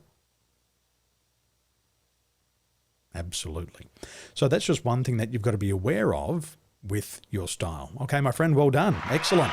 Top job. So the more hot seating we do, the more you'll start to understand the differences in people. So let's start to explore motivation. And this is a really important section of the program because I believe that if all of us were more motivated, nothing would stop us from getting what we want. And the goal here is for us to identify the steps to feel motivated 99% of the time. So let's have a look. There's 3 types of motivation. The first type of motivation is biological. And biological motivation refers to the internal drive or force that drives an individual to engage in activities that are essential for their survival. So let me see a show of hands. Who here honestly, hand on heart, feels that they're only just surviving? Who here feels they're just surviving? You've got enough money for maybe today, tomorrow, next week, but you're just surviving. You don't have enough money to quit the job, to stop what you're doing and going to pursue your passions. Does anybody else feel like that? You've got enough just to survive. So a lot of you here today are going to be experiencing biological motivation. And what biological motivation is, it's just motivation just to survive. Just the basics: food, shelter, water, and if you're lucky, maybe a little bit of sex. Now, the second type of motivator is extrinsic. And extrinsic motivation is the type of motivation that comes from external sources. These things include rewards, recognition, incentives, commissions, praise. And the problem with extrinsic motivation, it's called if-then motivation. If I achieve the goal, then I get rewarded. Carrot and stick, reward and punishment. Who feels like they have some extrinsic motivation? Has anybody felt like that before? If I make 100 sales, then I can get commission. Has anybody experienced that before? What happens to you if you do all the hard work and you don't get the reward? How do you feel? How do you feel when you do all the hard work and you don't get what you want? How do you feel? Frustrated, demotivated, burnout? Can you now understand why when I had my goal to make $1 million, that didn't work for me? I wanted to make this $1 million, but because I never got there, I never had the motivation. Does that make more sense now? Reward or punish. And a lot of you have set goals that are reward or punish. Here's an example. A young man came to me, he said, "Daniel, I've just done the Rich Dad, Poor Dad course. I'm going to become a real estate investor." I said, "Okay, good. What's going to happen?" He said, "Well, this is what's going to happen. I'm going to work hard and I'm going to buy 1,000 houses. I'm going to buy 1,000 houses." And I said, "And how long is that going to take?" He said, "About 20 years. And I said, "Then after 20 years, what are you going to do?" He said, "I'm going to buy a red Ferrari." And I said, "Then after you get the red Ferrari, then what?" He said, "Then I'll be happy."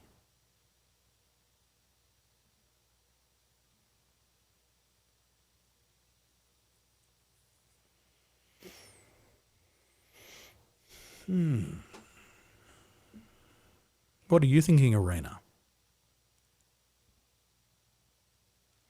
And I said to him again, I said, "Can you just tell me that again?" He said, "Yeah, I've done the Rich Dad, Poor Dad course and I'm going to become a real estate investor. And I'm going to purchase 1,000 homes and have 1,000 investment properties. And then after 20 years, I'm going to buy a red Ferrari." and then I'm going to be happy. And he said, what's wrong? And I said, what's wrong? I said, something's not right with this goal. I said, let's think about it. I said, let's start again. I said, what are you doing? He said, I've done the Rich Dad, Poor Dad course. I said, good. And then what are you going to do? I'm going to buy 1,000 real estate properties. And I said, how long is that going to take? He said, it's going to take me 20 years. And I said, then what? He said, then I'm going to buy a red Ferrari. And I said, then what? He said, then I'm going to feel happy.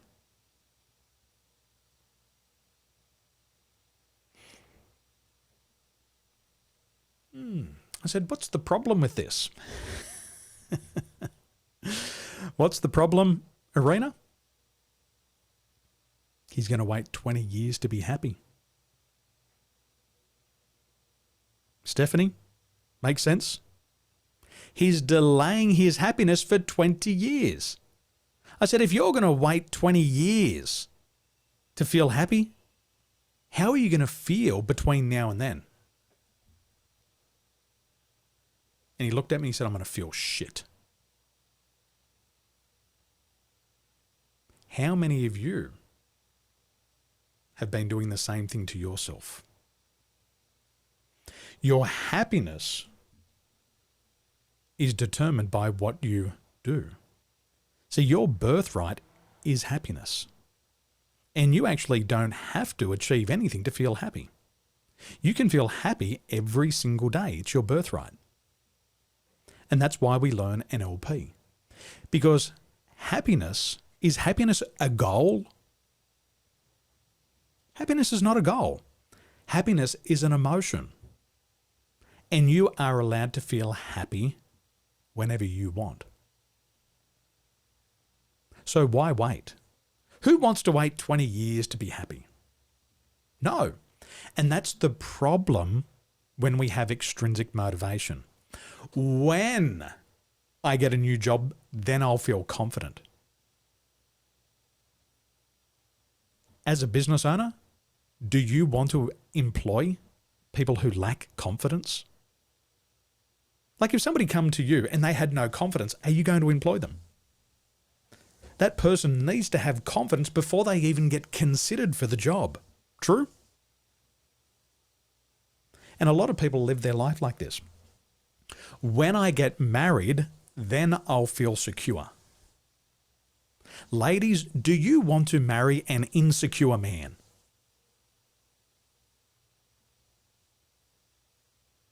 Men, do you want to marry an insecure woman?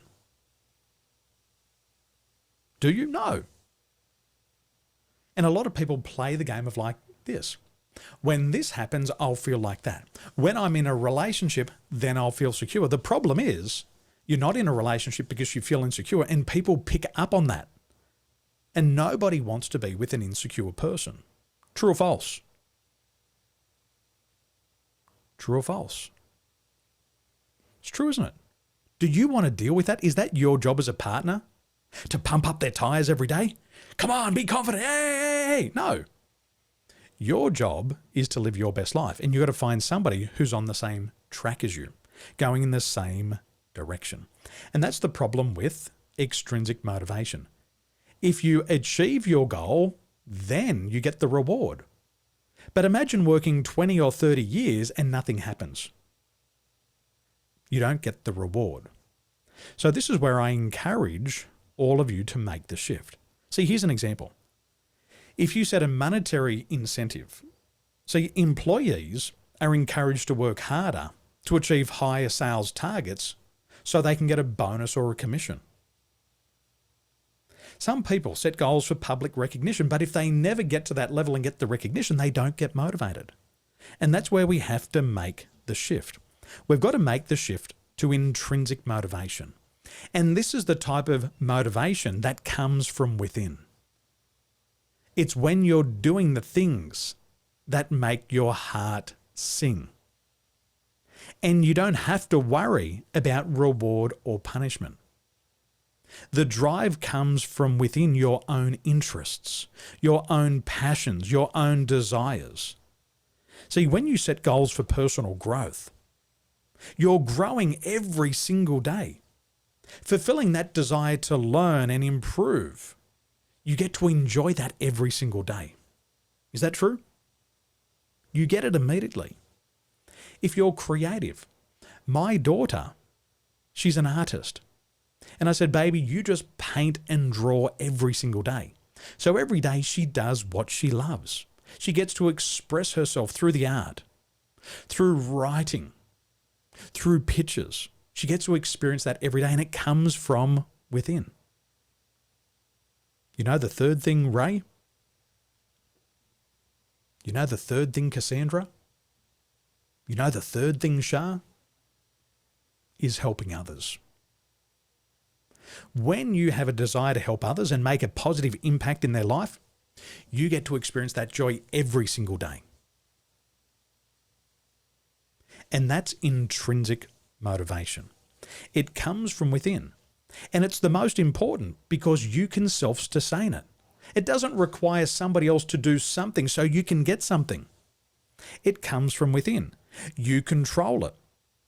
You can live it every single day. As long as you're committing to something that makes your heart sing, then every day you'll feel motivated. That motivation there is today, in the short term, in the long term. And when you feel like that every day, then you'll have the willingness to get out of your comfort zone, to overcome the obstacles, because the motivation comes from within. Does that make sense? And let me ask you, be honest. Don't lie to me. Tell me the truth. Tell yourself the truth. Is what you're doing right now your life's purpose? Is what you're doing right now your life's purpose, yes or no? And don't say, I'm doing it for the money. That's not your life's purpose. For those of you who are living your life's purpose, excellent. For those of you who are not living your life's purpose, then you're not going to have the intrinsic motivation. See, when I was working at the bank, do you think that intrinsically motivated me? No. I was doing it for the money. But because I was doing it for the money, I had to go through the hell and the pain of doing something that I didn't really love. True?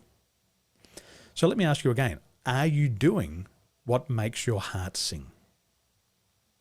If God came here today and said, are you doing what you love? Are you doing what you love? If you are, excellent. If you aren't, then what you've got to learn to do is to set different goals and start to do what makes you happy. And as you do that, everything is easy. So let's do this. I want you to go ahead in a moment and I want you to do some more NLP. And I want to teach you how to control your mind, because it is your mind that is going to help you to become motivated, inspired to live life on your terms. And we all have to learn how to use our mind differently. So I want you to write down on your paper in front of you. What is one problem that you are facing right now? What is one problem that you're facing right now?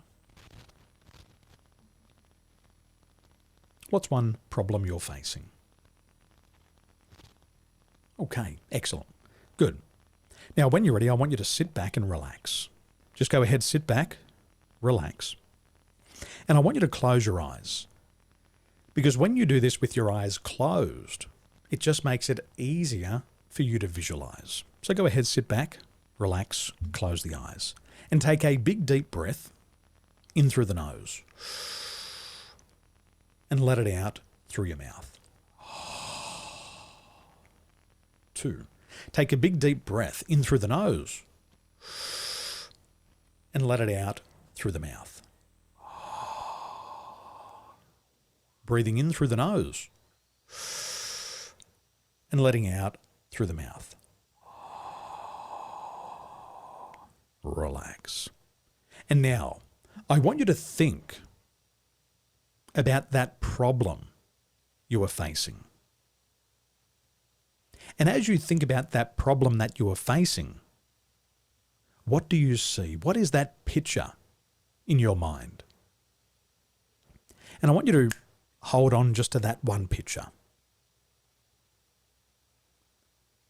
And I want you to notice that that picture has a certain colour. And what I want you to do is I want you to take that picture inside of your mind and take it from colour and change the picture and make it black and white. Now that that picture is in black and white, how do you feel? And now I want you to take that picture and I want you to double the size of the picture. Make that picture twice as big. Now how do you feel?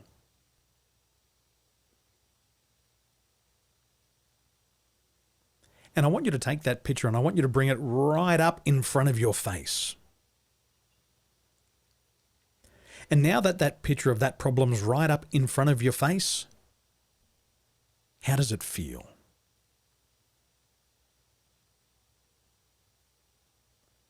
And now, I want you to take that picture and I want you to move it 180 degrees around behind you and put that picture all the way behind your head.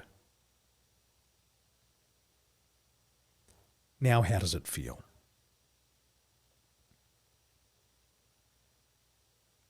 And now I want you to take that picture and I want you to push it back further and further and further behind you. And the further you push it back in your mind, the smaller it gets. The further it goes back, the smaller it gets, the darker it gets.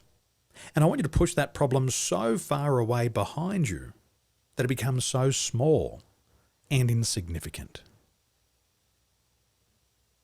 And now how do you feel? Does that feel better? Feels so much better, doesn't it? And now what I want you to do is I want you to push it so far back that you just can't feel it anymore. And when you're ready, I want you to come back to now and I want you to open your eyes. 1, 2, 3, welcome back. Okay, Sheila. Hey, how you doing? G'day. Well, let's check in with Sheila. How are you doing? Great to see you for the third time at 100x DNA Masterclass. How are you doing there? I'm doing fabulous. Thank you. Wow, you look wonderful. How was that experience? What was that problem that you were facing? My biggest problem was time management, of course. I was always procrastinating, putting the big task behind me. So I was like, that's great. It's a fantastic birthday gift, Daniel. Is it your birthday? Yes, it is. Oh, I turned 62 today. 62. Wow. Congratulations. Happy birthday. Thank you. Wow, we better celebrate next weekend in KL. Yes, we will. We better do that next weekend. For sure. Well, that's the greatest Will gift do. you can give to yourself, which is self-development. And I know that you're a coach. So as you had that picture in your mind, what did you see? What was that picture you had about the problem of time management?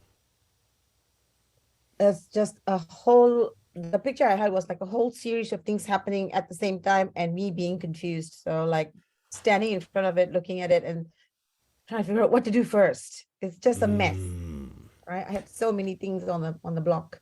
And is that how you want to feel on your birthday? No, exactly not what I wanted to feel. So that clarity, that clutter, I can't even find it now. It's just like, it's gone. Isn't it interesting? Once you change how you think, it changes the way you feel. And the pictures in our mind are our programs. So when we see all this jumbled mess, this is just a representation of how our mind sees this problem.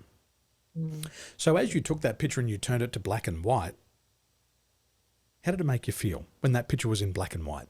it diminished it. It like, it didn't look so blah anymore. It was like, oh, okay. And then it's when you doable. doubled the size of it, how did that make you feel? I felt ridiculous actually, because I realized that, hey, you know what? it's not a multiple thing. It's all meshed into one kind of thing. Yeah. Just made me And when feel ridiculous. And when that problem was all the way up in your face, how did it make you feel then? For a moment, I felt idiotic. Like, why am I afraid of this? And then, then when it went behind me, it wasn't even there anymore.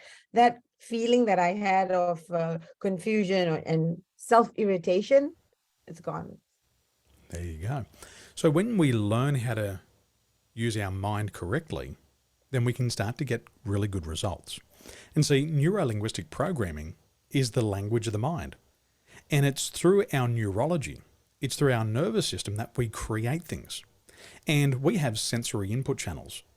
We create pictures in our mind. Who's got that sound of their mother in their ear sometimes? We've got to get that sound out of our head. And this is what NLP does for us. Well, it's great to see you there, Sheila. Happy birthday. And it's nice to see you taking action again. And I know that during COVID, it was a very challenging time for you. How long were you separated from your husband because of COVID? Because I realised he was in Australia, you were in Malaysia. How long did that go on for? Was that a year or two? 21 months. 21 months. 21 months. And then the borders opened? Yeah, the borders opened and we met up in Phuket. We couldn't wait to be together. Good. And how's life now it was fantastic. post-pandemic? We got up after 21 months and then he realized that we've been together for 10 years and he proposed. So yeah, we're getting married this year. Wow. Incredible. And we're excited to see you in Kuala Lumpur. Sheila was in my mastermind, in my accelerator for a whole year. And one of the things that we promise our mastermind students is that we're going to meet them personally in live events. So I made that promise to Sheila 2 years ago, and I'm going to fulfill that. And Sheila, we look forward to seeing you next weekend. This time, what today's Sunday? 6 days from now, we'll have our live event in KL. And we've got so much more to teach you. All the things that we didn't get to show you on the internet, we're going to show you face to face. So we look forward to seeing you next weekend. We'll see you there. Me and my wife and our team, we're going to be there. Okay, ladies and gentlemen, it's time for you to take a break. Now, for those of you who would like to apply for the 100x DNA Accelerator, applications are now open. And I encourage you to apply. Because if you need to build a team around you to achieve your goals, you first have to become a leader. If you went out onto your future timeline today and your life was a mess, if you were repeating mistakes and you want to change the way you think so you can achieve your big goal, apply today and we're going to speak with you and we're going to learn about your goals and we'll show you how to get there faster. So go ahead, submit your application. If you're 100% committed to achieving your big goal, then I will consider investing in you so you can make it happen faster. We will see you back here at 11:30. I'll see you back here at 11:30 and we'll continue with session number 9. Enjoy your break.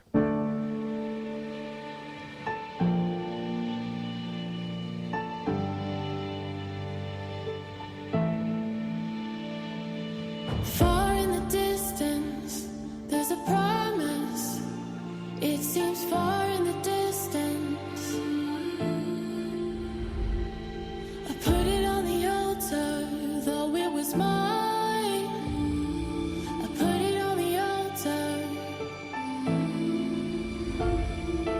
There's a greater city we have not seen. We're all waiting in the in-between. We're all seeking a homeland.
Far in the distance, there's a promise. It seems far in the distance. I put it on the altar, though it was mine. I put it on the altar. There's a greater city we have not seen. We're all waiting in the in-between. We're all seeking our homeland. We're all seeking our homeland. We're all seeking our homeland. We're all seeking our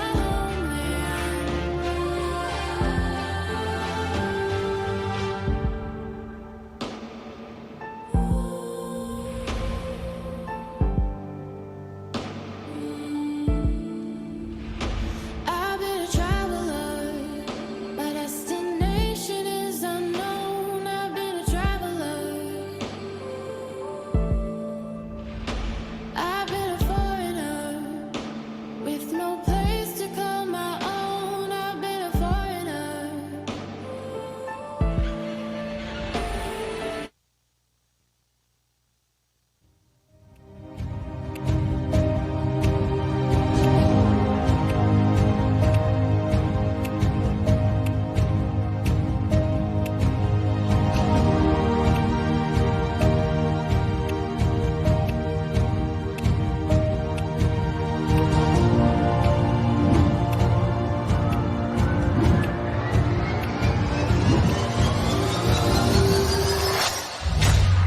Well, ladies and gentlemen, welcome back.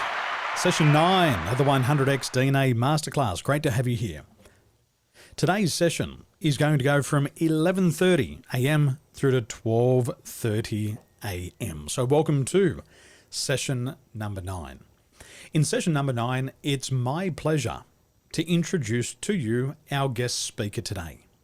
They have been part of our mastermind for the past 2 years, and I've had the privilege of witnessing their transformation firsthand. Our guest speaker will be sharing with us their journey towards goal setting, overcome challenges, and achieving success.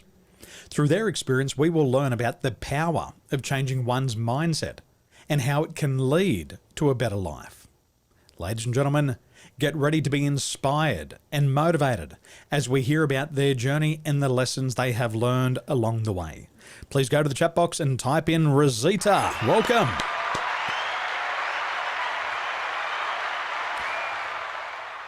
Salam alaikum. Alaikum salam. How are you? Hi, I am wonderful. Thank you so much. Great to see you there, and thank you for taking time out with us on a Sunday. Wonderful to have you here. Yes. And my wife keeps telling me we're going to be in Malaysia and we get to see you for the first time. I really look forward to see you guys in person finally after 2 years of working with you. Yeah, this is going to be amazing. Yeah, I've got so much to share with everyone here. So excited. Really, really amazing. And we just spoke to Sheila, so you'll get to see Sheila for the very first time as well. Oh, Sheila great. will get to meet you. Sheila's got the thumbs up. We're going to have a party. We're going to see Ray. Ray, are you going to come and join us next Saturday in KL? If you can, make sure you get to KL. We'll see you there as well. So let's jump in. We met during the middle of the pandemic, and you've been a very busy person since then. What were some of the dreams, hopes? What was that big goal that you were working towards before we met you at 100x DNA Masterclass? Okay, if I can go a little bit earlier, I was like looking for a next career, because I was stuck in my corporate job for the last 23 years, and I felt like, what's next for me? It's really draining, the job, and then I felt like I have no hope. It felt like everything is just getting downhill. The longer I stay in the corporate work, it's just like I'm living other people's dream. And it could change, the CEO can change, and then the next thing you know, you're gonna face another round of we call transformation, but it doesn't look like it. I was looking, and then I discovered 100x DNA, And I was like, I had a different perspective in things. And that is the time I like, okay, now my goals are different. And I set to be, working myself as a coach. And after that, I wanted to have, a different outlook in my life, and the limiting beliefs I had. It was, I mean, it's just phenomenal. It's just phenomenal.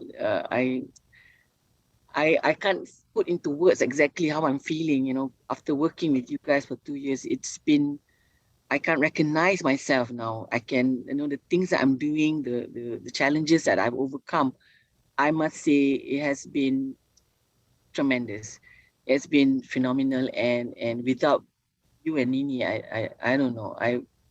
I would be like, stuck in my comfort, whatever zone. I don't know. I can't call it comfort because it was not very comfortable. It was very painful zone. And from the outside, people could assume that everything's really easy for you. You've studied hard, you've become a lawyer. You're leading a team of thousands of people for one of the biggest legal firms in Malaysia. And from the outside, everybody would assume that everything would be easy for you. But during the pandemic, what were some of those challenges that you had to face during the pandemic in order for you just to, keep your head above water? Well, I was facing, like, first of all, working in a toxic environment. There was a toxic boss. My colleagues were not, easy either. And the team and the whole place, it's really toxic. And on top of that, I was feeling very, I felt like I'm not good enough. I'm always feeling low about myself. I was procrastinating, and yeah, I have the same problem like Sheila. Also, I had procrastination, and I felt like there's no hope. And then I lost my father during pandemic. I felt, really low about myself, and then I was really sad. And I think in the past, I did share with you, I would be like, I one time I had I lost my job, and I didn't wake up for a month. I slept, and I was like, okay, I'm back to sleep. So I was like running away from facing the problem because I didn't want to face it. It's so painful to just to face the day-to-day issues. If something like losing a job becomes like a major catastrophe to me. Yeah. So you lost your father, and then 2 weeks after, what happened? I lost my father-in-law. It was double whammy. And I don't know how I did it, if not because of you guys. I would have slept for 2 months, I think. But I didn't. And I think the difference now is because of 100x NEA. That was a really turning point in my life. If I had not come across this, I don't know how I would survive the pandemic. It was a crazy time. Things are happening, and my emotions were like really crazy. And I'm very passionate about what I do. And when something happens, I get very, very sensitive. And then, all that happens. It's like everything is amplified. Everything is just too much. So the 100x NE really, really like helped me with my emotions, how to deal with those emotions, the deep emotions that I'm feeling, and eliminated some of this, limiting beliefs that I what do you call it? I had in my, I didn't know I had that until I was working with the 100x NE, and all the tools that you teach during the 100x NE is totally amazing. It's like, the NLP, the timeline therapy, those are just amazing. And you need to put it out more to others, because if they don't have these tools, can you imagine the things that they have to face? And it's a day-to-day thing, toxic boss, toxic environment, even your family. I mean, losing two of my dearest, the men in my life was totally stressful. I mean, it was devastating for me. However, with the tools that you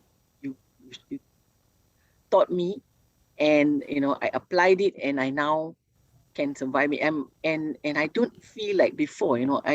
Yes, I'm sad about them leaving, but the emotion, the depth of the emotion is not like before. Like before, I would take every single thing so seriously, and I would like just be in the depths of despair.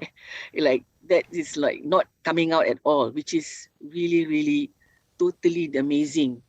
And I really wish more people could have this opportunity to help themselves and get out of any challenges that they face with the tools that is in 100x DNA. I think it's a must-have.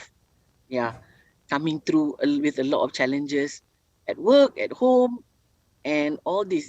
It's like, you know, you go through life, and I remember when you said like every 90 days there's a crisis, and a crisis is something that you've got to prepare for that. You've got to have the tools ready, and how did the NE has helped me. I now am in a new job, right? After all that, I got a new job. I mean, even at my age, at 51, I was able to get a new job, you know, with an increase in my salary, and it is all because of these tools that I have. And I'm just like hoping, even with the new place and the new people, I'm doing very well because of the tools that I have learned. And I don't know how would I would survive if not because of 100x DNA. I'm totally grateful for what work you've done, Daniel. Thank you so much. Thank you so much. I'm trying to think of what you said to me the other day. You said there was a Malay word or a phrase for chickens scratching around for food. What was that? Okay, I said, kais pagi makan pagi, and kais petang makan petang. It's like you scratch for food in the morning, and then after that you scratch for food in the evening. For every time you want to eat, you scratch for it. So that kind of life, it's like every time you want to find something, you start working on it. That's not a good thing. You know, you after learning 100x DNA, all the tools, I now get to plan my big goals and work towards it. And one of it was I wanted to be a coach. Yeah, so be a coach, and I was working towards that, and then having the the NLP as one of my tools, and timeline therapy. So I had my first FB live, and the next thing I know, I get my first coaching client, and I got and I was like, wow, this is my first attempt, and I've got a first coaching client, and I helped her. Got she made like she was making a certain amount of money, and she said she wanted to make this within 3 months. So within 3 months, from 4,000, she made 20,000 a month. From so 4,000 to 20,000.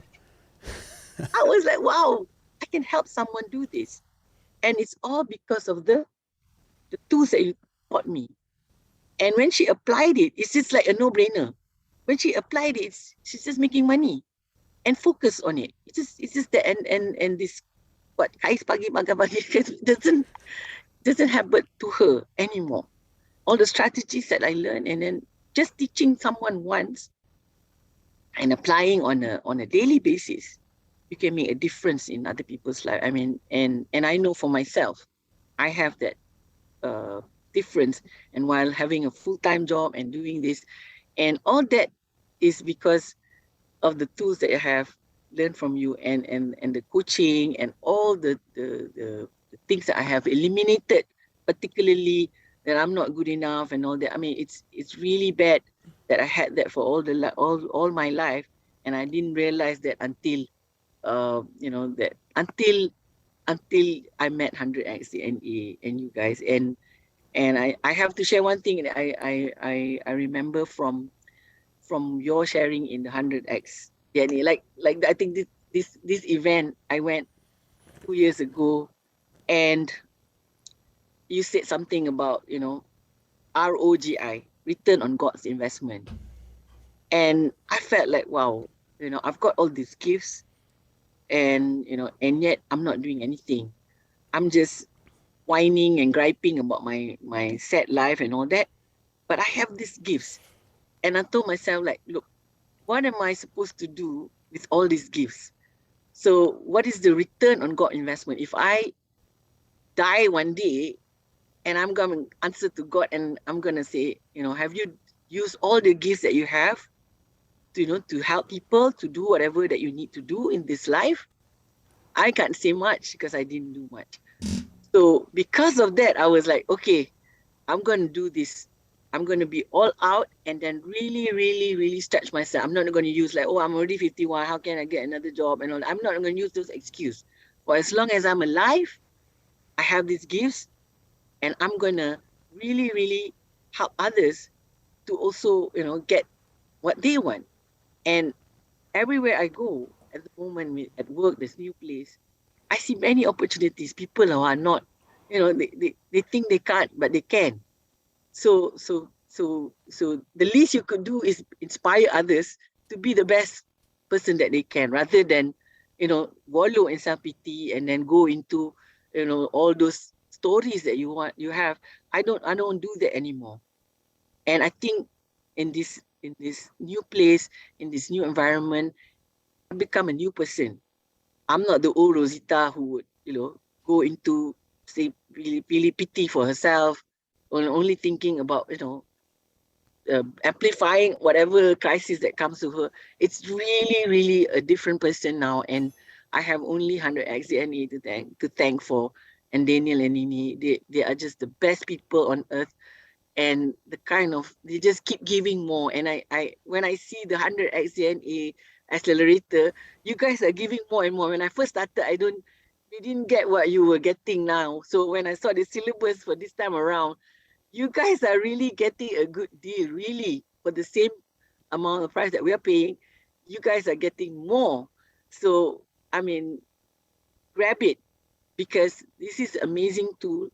I've used it myself, and the people around me that I'm working with right now, they are like wondering, where did you get all this? And it's because of 100X DNA. And I must say, if I had been like still stuck in those jobs that I had, I would just be, sleeping, just languishing in don't know what kind of situation. So this is the best gift that I give myself. And I realized that it is not just a gift I give myself. Others are also getting the benefit for the gift that I give myself, because when I improve myself, I see opportunities to help others. I see opportunities to raise the vibration, that others should also be in, the kind of vibration I am in. So if I see people like really feeling low and all that, I say, hey, come out, you can do this. It's not the end of the world. You've done this before, you can do it again. You can do better all the time. So this is like really, really a game changer for me. It's a life changer for me. It's a life-changing experience for me. Yeah. And give me that quote one more time. I got to master this quote. What's the quote about the chickens scratching around? What's that one?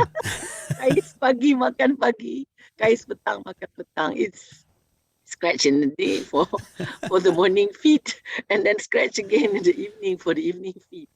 So yeah. I've got to learn this one.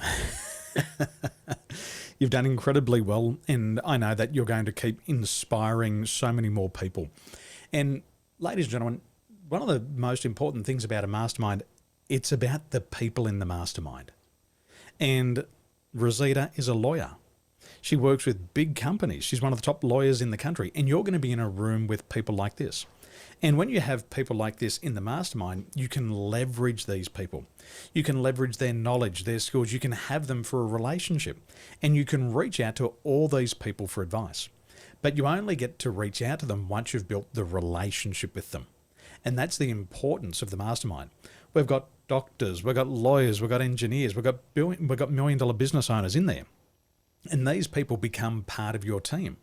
And you leverage them. And even for myself and Nini, as we leverage and launch new business ventures in Malaysia, we will also partner with Rosita, because we'll say, we need a lawyer. Who do we go to? And then we can go with Rosita. And this is what you want. As you build your businesses, you're going to need to know lawyers. You're going to have the knowledge of doctors and other intelligent people. You can't know it all yourself. However, if you've got the right community, it becomes really easy. And this is why you've got to get yourself into these rooms. So Rosita, thank you so much for being here today. We're very excited to see you next Saturday in Malaysia. Sheila's going to be there. Ray's going to be there. There's going to be, I think, about 100 of us there next Saturday. And you're going to meet all your people that you're going to have relationships with. And remember, all these people are going in the same direction as you. And that's what you want. Other people who are going in the same direction. So, Rosita, thank you so much for being here today. And we look forward to seeing you next Saturday. Thank you so much, guys. So go for it. It's really, really value for money, and you're not going to regret it. Thank you, Daniel. Thank you, Rosita. We'll see you on Saturday. Bye. We'll see you there. So welcome to session number 9. Session number 9, you're going to determine your motivational type with your DISC assessment. We're going to identify 12 tactics to enhance your personal performance. We're going to develop a system to eliminate demotivators in all areas of your life. So let's begin with some self-reflection. When was the last time you procrastinated? Was it this morning, Sheila? Go to the chat box. Jesse, today. When was the last time you procrastinated? Yesterday, today, yesterday, today, yesterday, now, Friday, today. Now, I want you to consider this. What do you think is the most important thing to do to be more motivated? What do you think is the most important thing to do in order for you to be more motivated? What's the most important thing for you to do in order to be more motivated? Alex, to reprogram the mind. Ning, to set the right intention. Your intention's also your goals. Now, let me ask you this. If you set the wrong goal for your personality type, what's the chances of you taking action on that?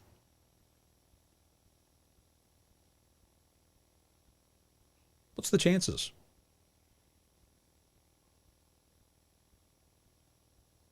If you set the wrong goal, Darcy, is low, isn't it? Remember the story I told you before about the young guy who wanted to buy 1,000 properties, and after 20 years he'd buy the Ferrari, and then he was going to feel happy? Do you know what happened? Nothing. He didn't buy the 1,000 properties because it actually was not important to him at all. It wasn't his dream. It was somebody else's dream. And somebody convinced him, you should do this. It's the right thing to do. I think his parents might have even tried to convince him to do it. Has that happened to you before? Your parents have tried to convince you to do something? I remember my parents wanted me to run a hotel. And the family was going to buy a hotel, and I was going to run the hotel. That wasn't my dream. That was their dream. And I said to them, I don't want to do that with my life. You go and do it if it's important to you, but I'm not going to do it. So what are the chances? If you set a goal that's not right for you, if you set the wrong intention, what's the likelihood of you taking action on it? And this is the problem. Sometimes you procrastinate and you think there's something wrong with you. Have you felt like that before? You procrastinate and you feel there's something wrong with you.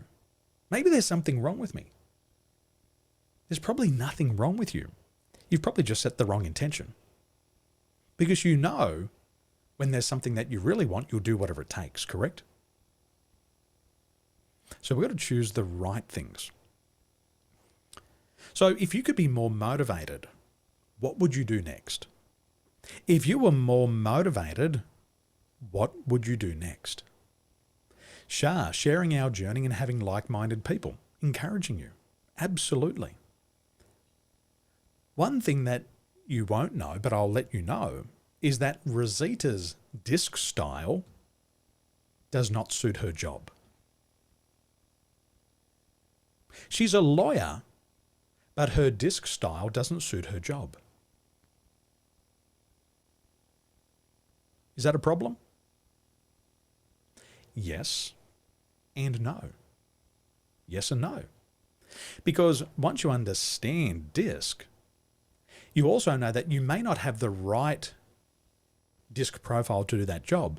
However, if you have goals in other areas of your life and you can utilize your disc style to achieve those other goals, you can find balance and you'll still be happy and motivated.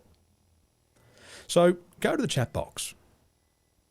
I want you to take a guess. After meeting Rosita, do you think she's a high D, a high I, a high S, or a high C style? What do you think her disc style is?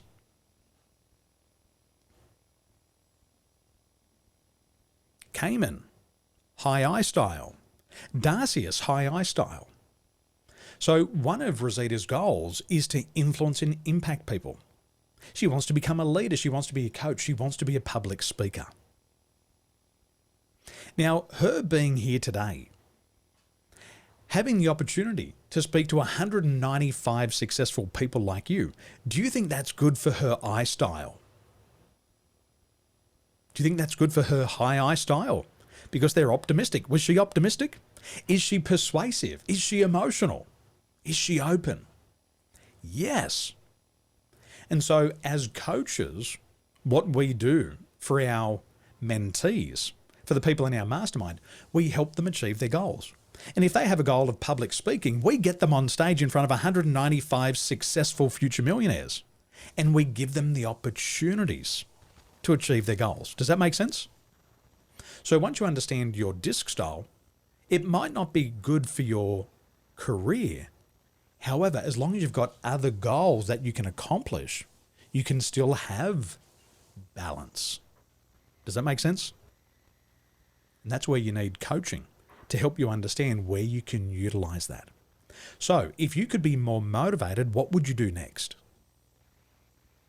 Yes, Cayman, the way she talks, it shows it. You can now see the I style. That's the I style. And she's a pure I style. And what that means is that the I style is high and all the other ones are below the line. So what would you do? If you could be more motivated, what would you do next?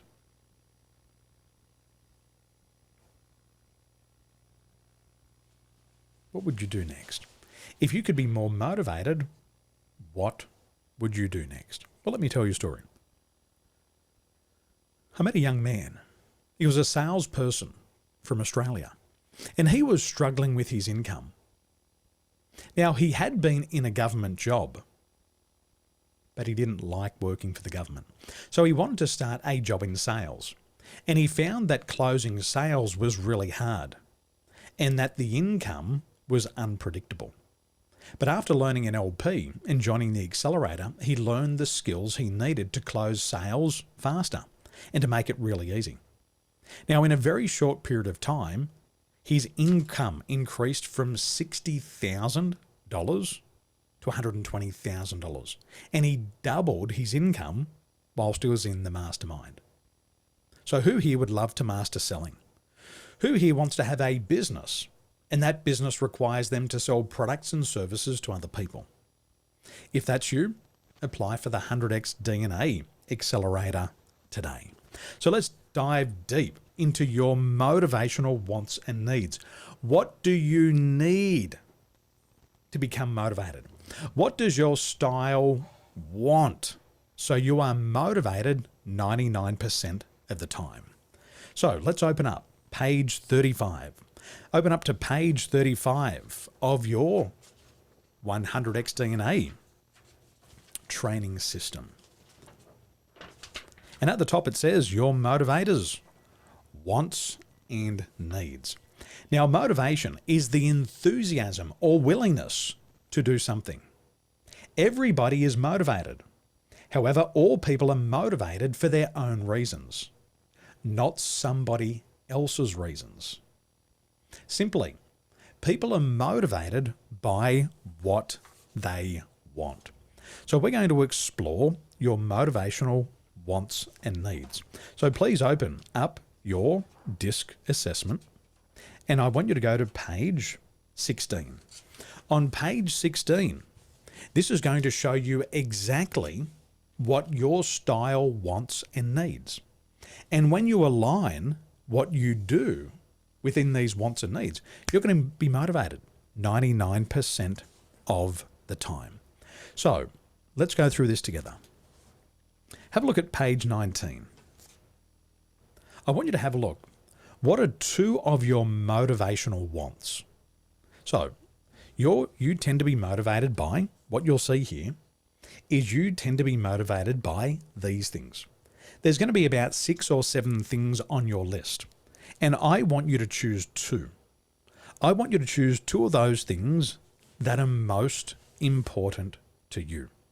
So once you've decided upon yours, write them down in your workbook. And let me find somebody. Let's do some coaching. I'm a people helper.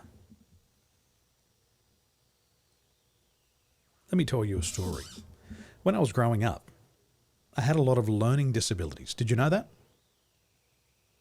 I was diagnosed with linear sequential learning disability at age 11.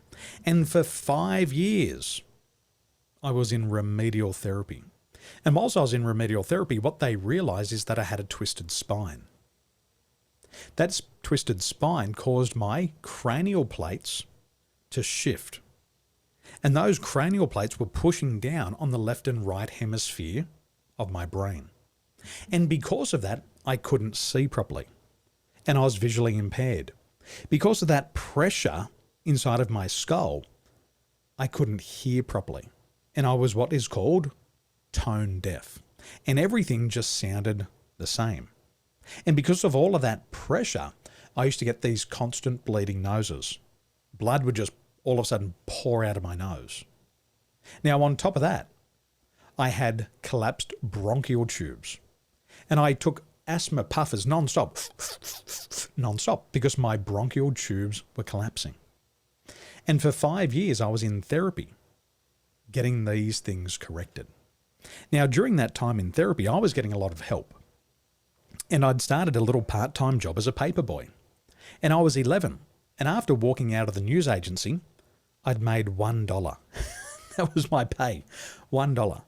And I walked out, and right across from the news agency was the Salvation Army, a little bit like the Red Crescent, and these people who do nice things in the community, and it requires donations. So I walked out, age 11, and I put half of my pocket money in the charity box. I earned $1 and I gave 50 cents away. And my mum saw me and she said, "Why are you giving away half of your money?" Now, I thought I was in trouble. And my mum said, "Daniel, you're not in trouble." She said, "Why did you give away half of your money?" I said, "Mum, I just want to help people." And at age 11, I knew I just wanted to help people. And I had this picture in my mind of me helping people. And somebody said, "What do you see?" And I said, "Well, I don't see myself as a doctor. I don't see myself wearing a white coat and injecting people. But I see myself helping people become better." And as I got older, what I realized it was about being a coach to help people. And I believe that all of you have a big idea. All of you have a dream. And for you to be able to achieve that dream, you need to have more motivation. Does that make sense? So you have motivational wants and needs. Now, my life has never been easy. After that 5 years of therapy, guess what happened to me? I contracted Epstein-Barr virus and chronic fatigue. And for 6 months, I laid in bed. And after that 6 months, I tried to go back to school and they said, "Mr. Tolson, you've missed so much school, we're going to have to repeat you or you're going to have to drop out." So what did I do? I dropped out of school at age 17. I didn't go to high school. I didn't go to university. I couldn't even get into university because I didn't finish high school. So I decided that I'd pursue sports. At age 18, I spent a whole year in rehabilitation after a major knee surgery. The year after that, I had another major accident and spent another year in rehabilitation. And the first 19 years of my life was terrible. It was shit. But I didn't use excuses. I never let an excuse get in my way. I never allowed myself to be blocked by my learning disabilities, by my physical disabilities. With all of those physical disabilities, I still went on to becoming an Australian champion athlete, a gold medalist in the sport of wakeboarding. I went on to compete at the Extreme Games, which is the equivalent to the Olympic Games for extreme athletes, and I was in the top 10 in the world. I also had a successful career in real estate, where I was in the top 10 real estate creators in the country. And I never used an excuse. Are you with me? You might see me now at 42, but you didn't see all the shit I went through. But I refuse to let that limit me. Are you with me? No excuses. Don't use your age as an excuse. Rosita said before, she's 51. She is not using age as an excuse. Do not let a lack of money be an excuse for you.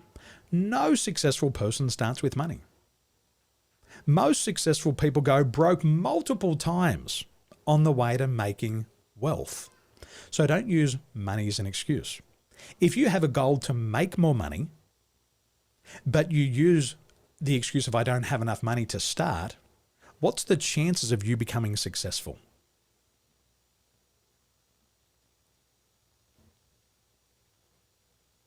If you have a goal to make more money, but you use the excuse of I don't have any money to begin, what's the chances of you becoming financially successful? Cassandra's shaking her head. Sheila's saying thumbs down. Can you see it goes against what you're trying to do? I want to be a public speaker, but I don't have the confidence. If you say I don't have the confidence, what's the chance of you going out and at least trying your best? Are you going to go for it or not? I know Sheila will. No excuses. Most people just go, oh, it's too hard. And then they use too hard as an excuse. So no more excuses. What motivates you? And let's dive deep into that. Okay, so I'm looking for my next person. Who am I looking for? Okay, let's have a look. Okay, Tim. Tim's been smiling away. No, Tim says no. Tim says no. No, Tim. Oh, no. Tim says no. Okay. Who else have we got here? Stephanie. No. No. Okay. I've been rejected. Tim's rejected me. Stephanie's rejected me. I'm going to quit on my dreams. I'm going to give up on my life's goals. I've been rejected by two people that I look up to. Oh, well, Adele. Thank you, Adele. Good morning, Adele. How are you doing there? Welcome to 100X DNA. How are you doing there? Hi, Danielle. Hey, thank you for your thank you for your acceptance. Okay. Excellent. Well, let me have a look at your report here. What have you learned so far? One thing I learned is that being a big C over here, I like the fact that 1% a day improvement does help. Rather than doing everything in a day, and I will feel very stressed out, and it's not how it should be like for me. True. And this is where we've been fooled. Most people will tell you you can become 100 times better overnight. And so many of us have bought into that, and we've felt scammed in the past. Have you felt like that before? I'm just going to go from nothing to everything immediately, and I'm going to manifest it. And one day it's going to do everything. I won't have to do a thing. So 1%, you can control these 1% incremental improvements every day. I like that. Okay, well, let's have a look. Where do you want to be 12 months from now? What's that big goal that you're working towards? Just a background details. I'm an educator. I used to be in FMCG. I have a comfortable life, but because of my children, I want to spend more time with them. So I become an educator. So in the next 12 months, I would like to reach out to more students. Okay. and also to build a team of teachers. I used to be multitasking, so right now I would like to build a team of teachers to help me. Excellent. And those team of teachers, what are they going to help you build and achieve? What's the end goal? The end goal for them is to maintain my students, to keep a track record so that I have time to look for new students. Excellent. And what type of business is this? It's a learning center in Malaysia. Mm-hmm. Mhm. And I reach out to students from age 4 to 17, more towards the academic need of the student. Okay. Excellent. Beautiful. Well, mums and dads, you got 196 people here. They might be your future customers. Okay. So you've got a learning centre in Malaysia. Where are you located? Bukit Jalil. Okay. Excellent. And how many people are you working with already? Where are you starting from? How many students in your programs at the moment? The students or the teachers? Students. Students, at first it was 5 students 9 years ago. Now I have about 70 to 80. Awesome. Wonderful. So you got 70 to 80 students now. And how many teachers do you have? Currently 4, and we are expanding. Excellent. So you're currently at 4. How many do you need to have 1 year from now? At least another 3. Excellent. And with the extra 3 teachers, how many more students will you need to bring in for them? Never thought about that. That's why we have a coach to ask us these questions. Never thought, yeah. Is it another 17 per teacher? Do you need an extra About 50 17 students? to 20, yeah. Yep, 17 to 20, yep. Okay. So we're saying here somewhere around about 3 teachers, 60 students. Beautiful. Excellent. Okay. Well, let's have a look at your disc style and let's have a look at your motivational wants and needs. So first of all, we can see that you have a very high C style. Now that's really good. And the reason why I say that's really good is because if you're working with academics, it's important for you too to have that very high C style. That's important. So can you see how that high C style can work for you? Can you see that? Excellent. Good. So it's 98C. We know it's very high. And when we have an extended score, it's when a want becomes a need. So let's have a look at what your style needs to remain motivated. So we can all have a look on page 16, and we're going to have a look at what tends to motivate you. So there's 6 things here on this list. I want you to choose 2. What are the 2 most important things for you here on this list? The first one, greater degree of self-confidence and increased sense of urgency to accomplish activities on a tighter timeline. I think I'll do well, I'll do better when there's lesser time for me to work with so that I don't procrastinate. Are we on the same page? Which page are you on? Wait, you tend to be, oh, sorry. That's okay. So I want you to go to page 16. Page 16. And there's going to be a list here. You can see it on the screen. It says you tend to be motivated by these things. Oh, okay. Yeah, I saw it. So have a look through the list and tell me which 2 are most important to you. Increased urgency in making decisions. Oh, sorry. Increased urgent. Are you on the same page as me? Page 16, right? Yep, page 16. Okay. A home life that is supportive of work demand. Excellent. Okay, good. Number 1. Mm-hmm. And inclusion as part of the group in social functions. Excellent. Okay, so let's explore these 2 and let's take a deeper dive. So let's look at these and we decide which is the most important one for you. Is it a home life that is supportive of work demands? Or is it inclusion as a part of the group in social functions? Out of those two, just for this exercise, which is the number one most important for you? Inclusion as part of the group in social functions. Okay, so we're going to focus on this one. And I want to ask you the first question. So the other questions here, ladies and gentlemen, are on page 35. Tell me, why is want number one? An inclusion as a part of the group in a social function. Why is that so important to you? I can communicate in a small group, but when it comes to a bigger group in a social function, I find it difficult to connect.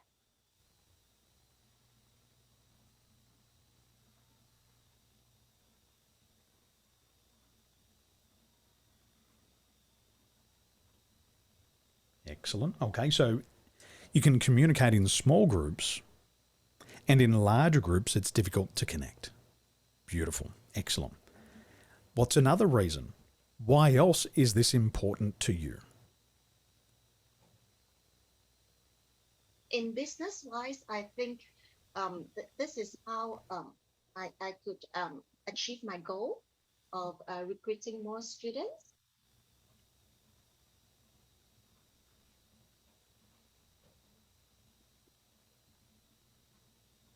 Excellent. So the second reason is to achieve your goal of recruiting more students. Yes. Excellent. And what's another reason? Why else is this important to you? I guess it's also for to boost up my personal confidence.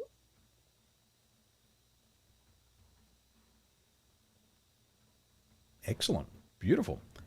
So there's three reasons why this is important to you. So for you, you tend to be motivated by inclusion as a part of the group in social functions. And the reason why it's important to you is you like to communicate in small groups.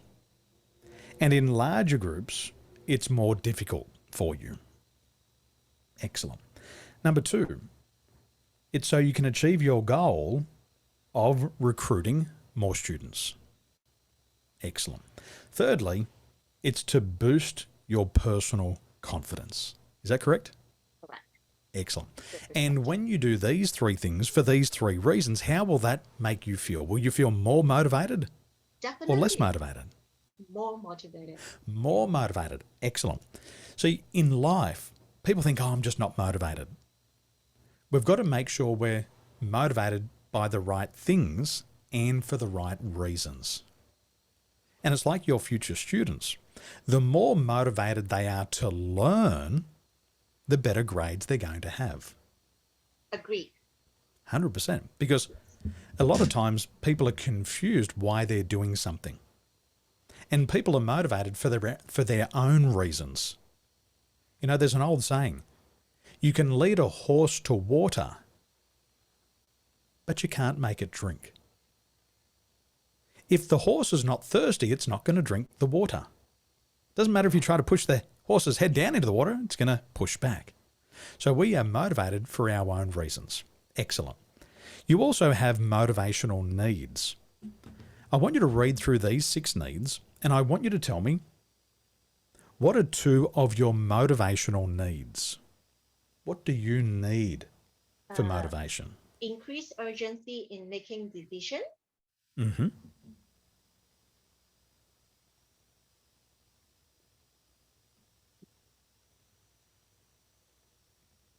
Options for increasing an efficiency on certain methods and procedures so that I won't take too much time in doing something.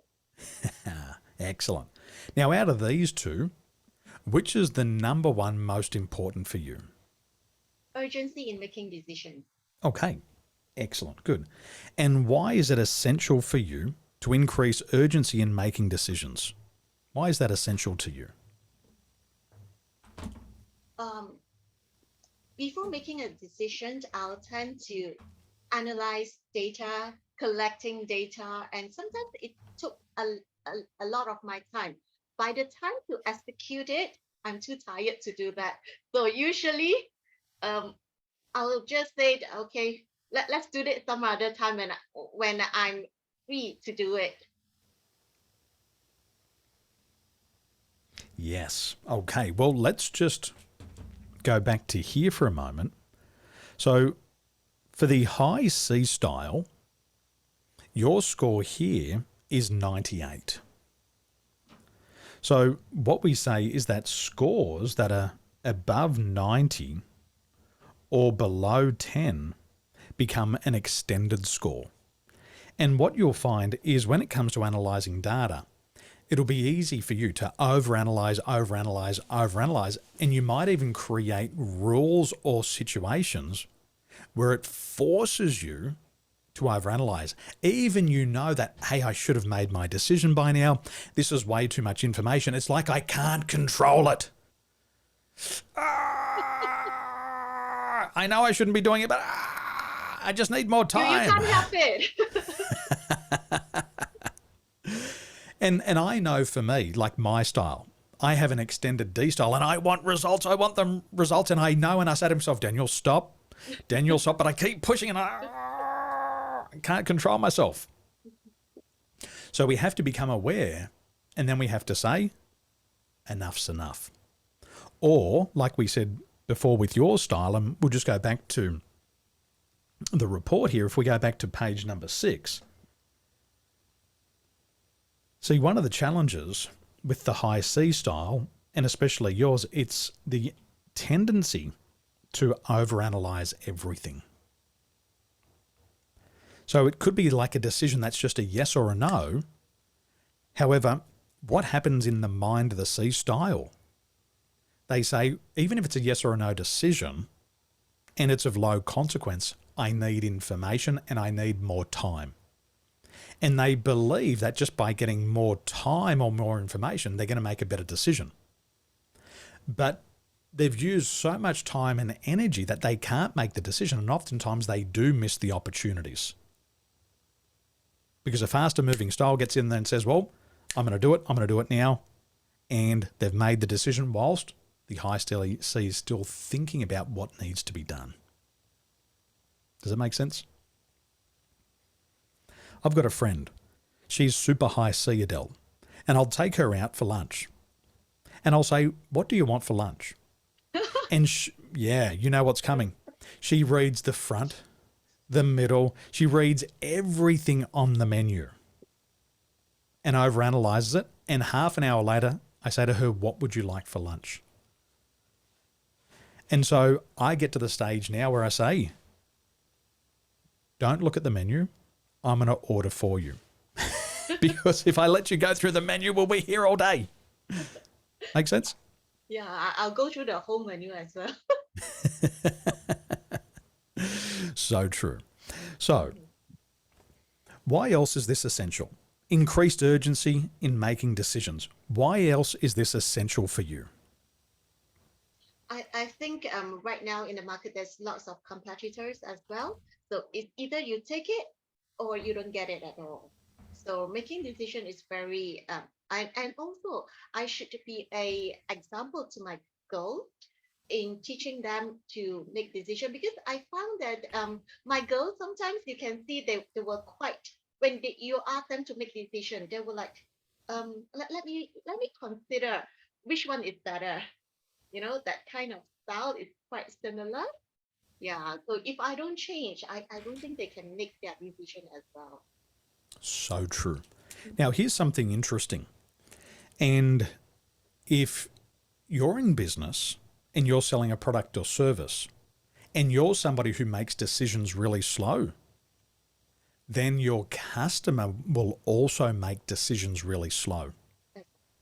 And what the C style wants, can I have a look at your syllabus? What are we going to do here? What are we going to do there? What's going to happen next? And you think to yourself, well, this is how I make decisions. And then you'll give them way too much information. They'll overanalyze it. And by the time you get to follow them up, they've already gone and worked with your competitor. True? True, very true. True. And this is where S and C styles have to learn how to sell differently. And this is why we have Sales Academy, because we teach people how to sell using DISC. Because if we let the customer take forever to make the decision, you're going to lose your time, but you're also going to lose a lot of opportunities because they'll just go and buy from somebody else who moves faster. And in all businesses today, there's more competition. There's more competition and they're more aggressive, aren't they, Adele? Especially in Taiwan, where we used to have a lot of bushy barns. Taiwanese aren't having babies. So what's happening? There's becoming less bushy barns and less anchi barns and less students, and it makes people more aggressive in business. So whilst the C style is overthinking, the faster moving styles, the D's and the I's, are stealing the business. And doesn't that suck when you know you're the best at what you do? Yeah, not reaching out to them. Yeah, so true. So true. Tim, a bushy barn. Tim Jongwen Timbadong. My Chinese is terrible. Bushy barn it's like a tutoring centre for students after school. And then the Anchi barn is for the adults. And so very popular here in Taiwan also. Okay, third reason.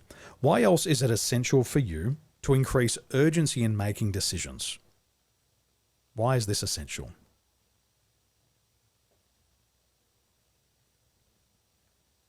Now, whilst Adele's doing that, can you notice what Adele's doing with her eyes?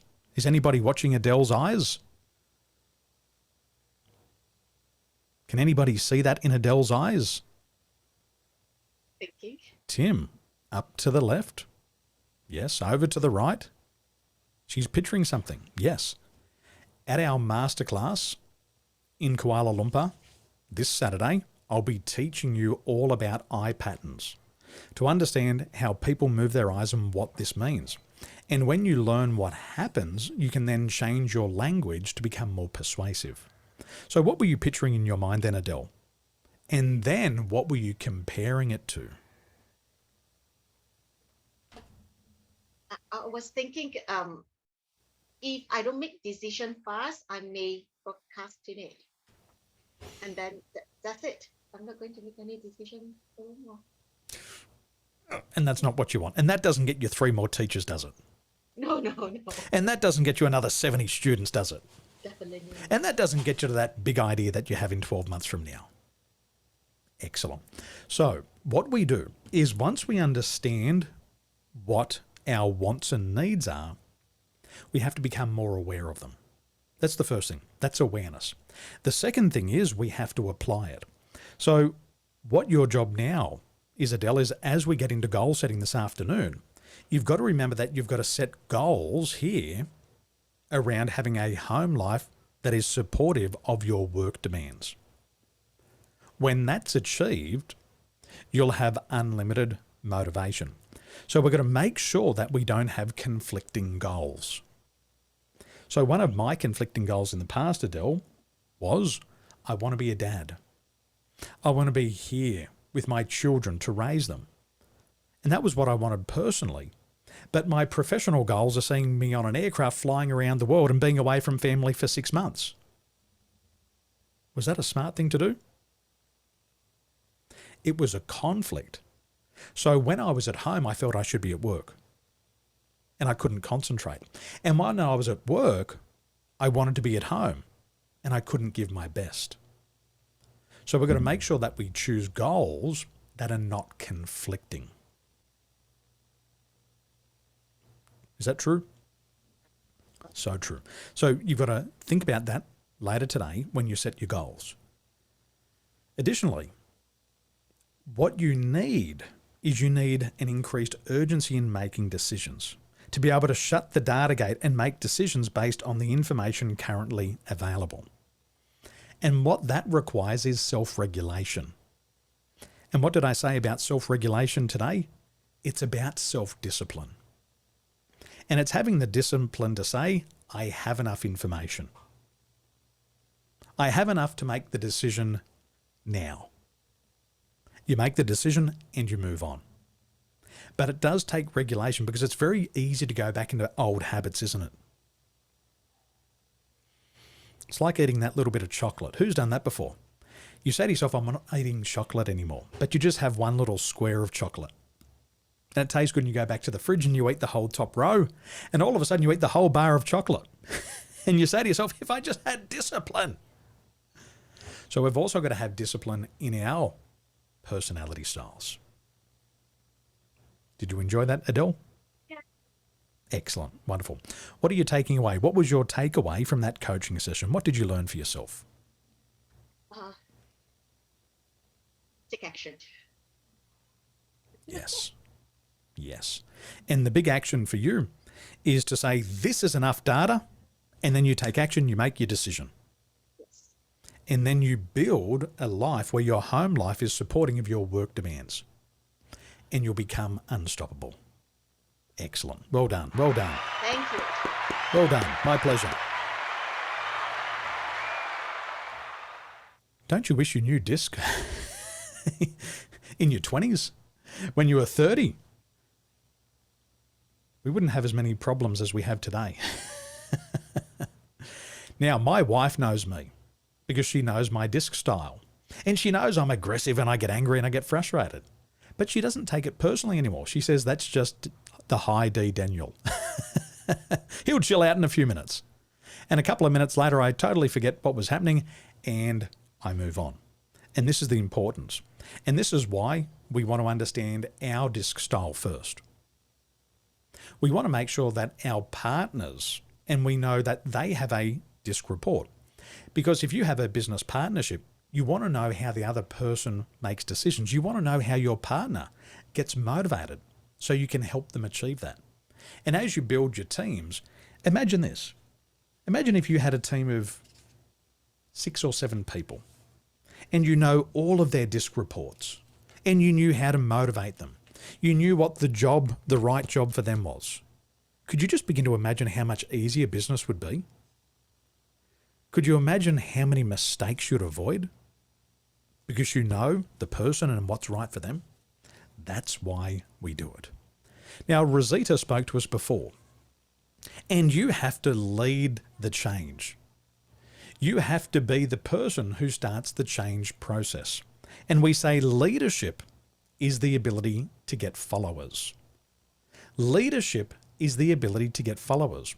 But if you can't lead, how can you ever expect to get followers? True. Leaders lead and followers follow. And leaders have the ability to get followers. So you have to first make the change within yourself. So when you're ready, I want you to go ahead and I want you to put your headphones on. And I want you to turn up the volume and let's do some hypnosis. Let's get some of these new ideas inside of your mind that leadership is possible for you. So when you're ready, get on those headphones, remove all the distractions, and let's start to rewire that mind. Are you ready? So when you're ready, I want you to go ahead and I want you to take a big deep breath in through the nose and let it out through your mouth.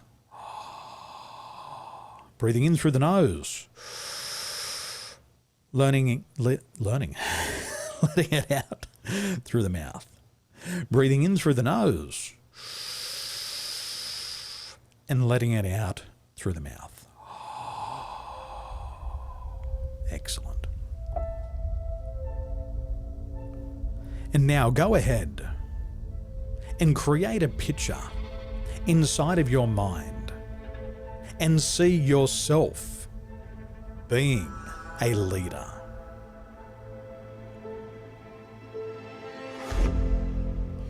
And see yourself partnering with Daniel and going from good to great and getting there fast. And see yourself as a leader in times of rapid change. And see yourself leading and coaching the people around you. And now go ahead and step inside of that picture.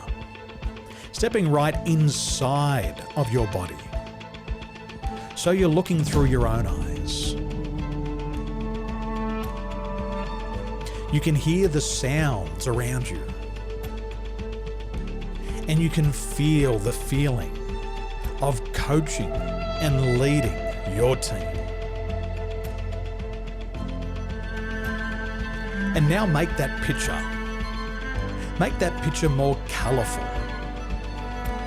and change the colour for the most real feel. Excellent. And make that picture bigger for the most real feel. Excellent. And take that feeling, and I want you to double it again, and double the size for the most real feel. Excellent. And now hold on to that feeling and step outside of your comfort zone. Stepping outside of your comfort zone. Stepping outside of your body. Excellent. And I want you to take another step forward to achieving your big idea, and do it now. Feeling confident as a leader. And when you're ready, come back to now, holding on to those feelings, stepping back into now, feeling the confidence. 1, 2, 3. Ladies and gentlemen, you've been working hard this morning. Enjoy your break. I want you to enjoy your break, and whilst you're on your break, I want to remind you that the 100x DNA Accelerator is here to support you and your big idea. The first thing you're going to receive is you're going to receive a Navigational Conversations certification. You're going to gain the skills to become a certified coach, and you're going to lead your teams to greatness. You'll also be trained in influential conversations. We are going to train you so you can master the art of public speaking. As a speaker, we're going to take you from good to great. You're going to be able to master speaking to small groups and even large audiences, and you'll have the confidence to deliver impactful presentations. You'll also be certified as an NLP practitioner. And with NLP, you'll eliminate bad habits and cultivate a success-driven mindset to achieve your big ideas. Over the next 12 months, we will be working in 24 live group sessions, and we're going to make sure that you see results faster. I'm also going to be providing you, on top of that, 24 exclusive executive coaching sessions. We are going to hold you accountable and help you achieve your big idea in record time. Mark, he's in our program, and he said that these ideas will help him make at least $1.5 million in new contracts, and I want the same for you. You're going to have total access to this disc technology so you can use in your community. Our students are charging up to $500 per session with this disc report and their coaching. You're going to receive an all-in-one platform with hundreds of training systems to manage, build, or turn around any business. We're also going to help you gain attraction to your business. Imagine being featured on television, on podcasts, and in newspapers with your big idea.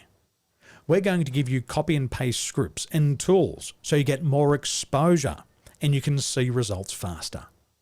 We're also going to give you industry experience, where you're going to have hands-on leadership experience with real clients, and you're going to have testimonials to prove your leadership skills.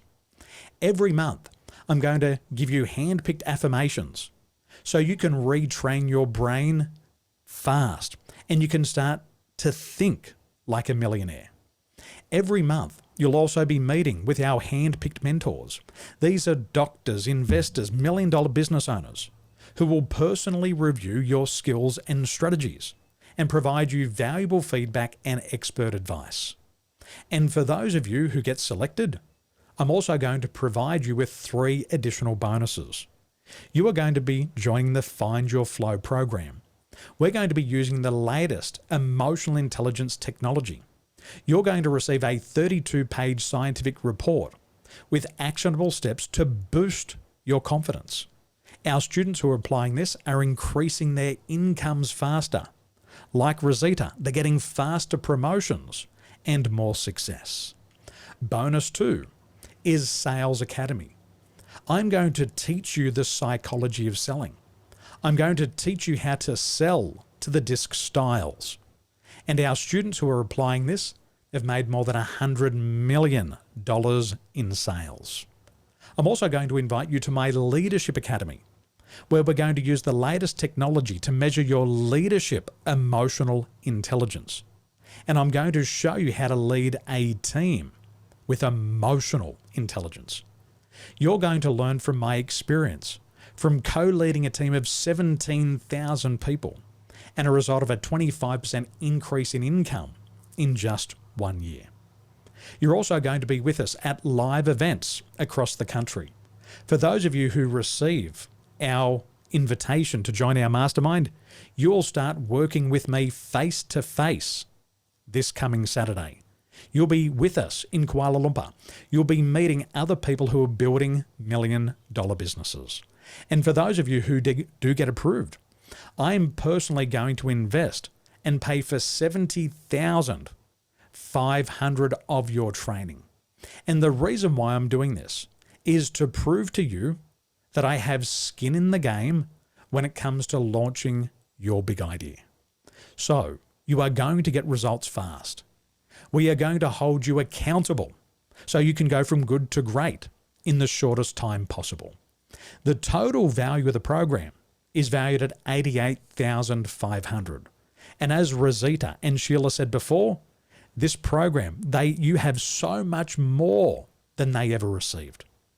And to show you that I'm serious about you and your big idea, I'm willing to invest in you. I will pay for 70,500 of your program, which means your investment will only be 18,000. However, I'm only willing to partner with about 15 to 20 of you, and I'll be making my final decision today. So if you'd love for me to invest 70,500 into your big idea, you must apply today. Now, when you apply today, the program also comes with a full 1-year warranty. It also comes with a 100% money-back guarantee. And it works like this. If you apply the strategies and they don't work for you, we will give you a 100% refund. So if you are 100% committed to your big idea, if you want to make an impact and you're ready to unleash new income levels, then you need to apply now. Applications are now open. Submit your application now, and I hope I have the opportunity to invest in you and your big idea. Scan the QR code on the screen or click the link in the chat box now. In the chat box, you'll find a link to apply, and you'll also find our syllabus. So for my high S and high C style people, click the link and you'll see everything that we're going to learn over the next 12 months. Good luck, and I hope you're accepted. Enjoy your break. We will see you back here at 1:30 p.m.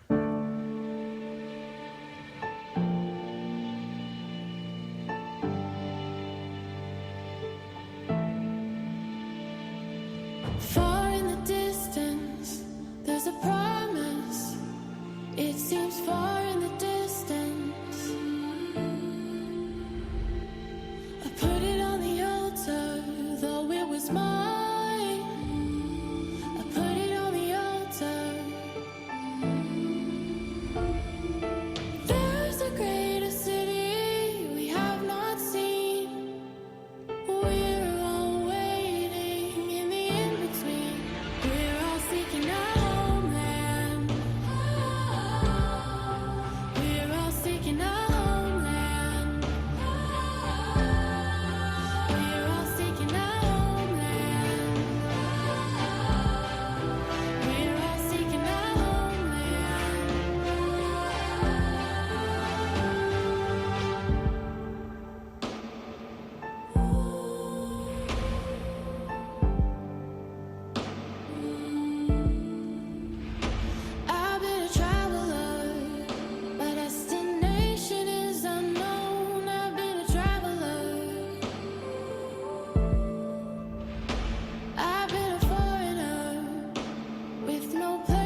You said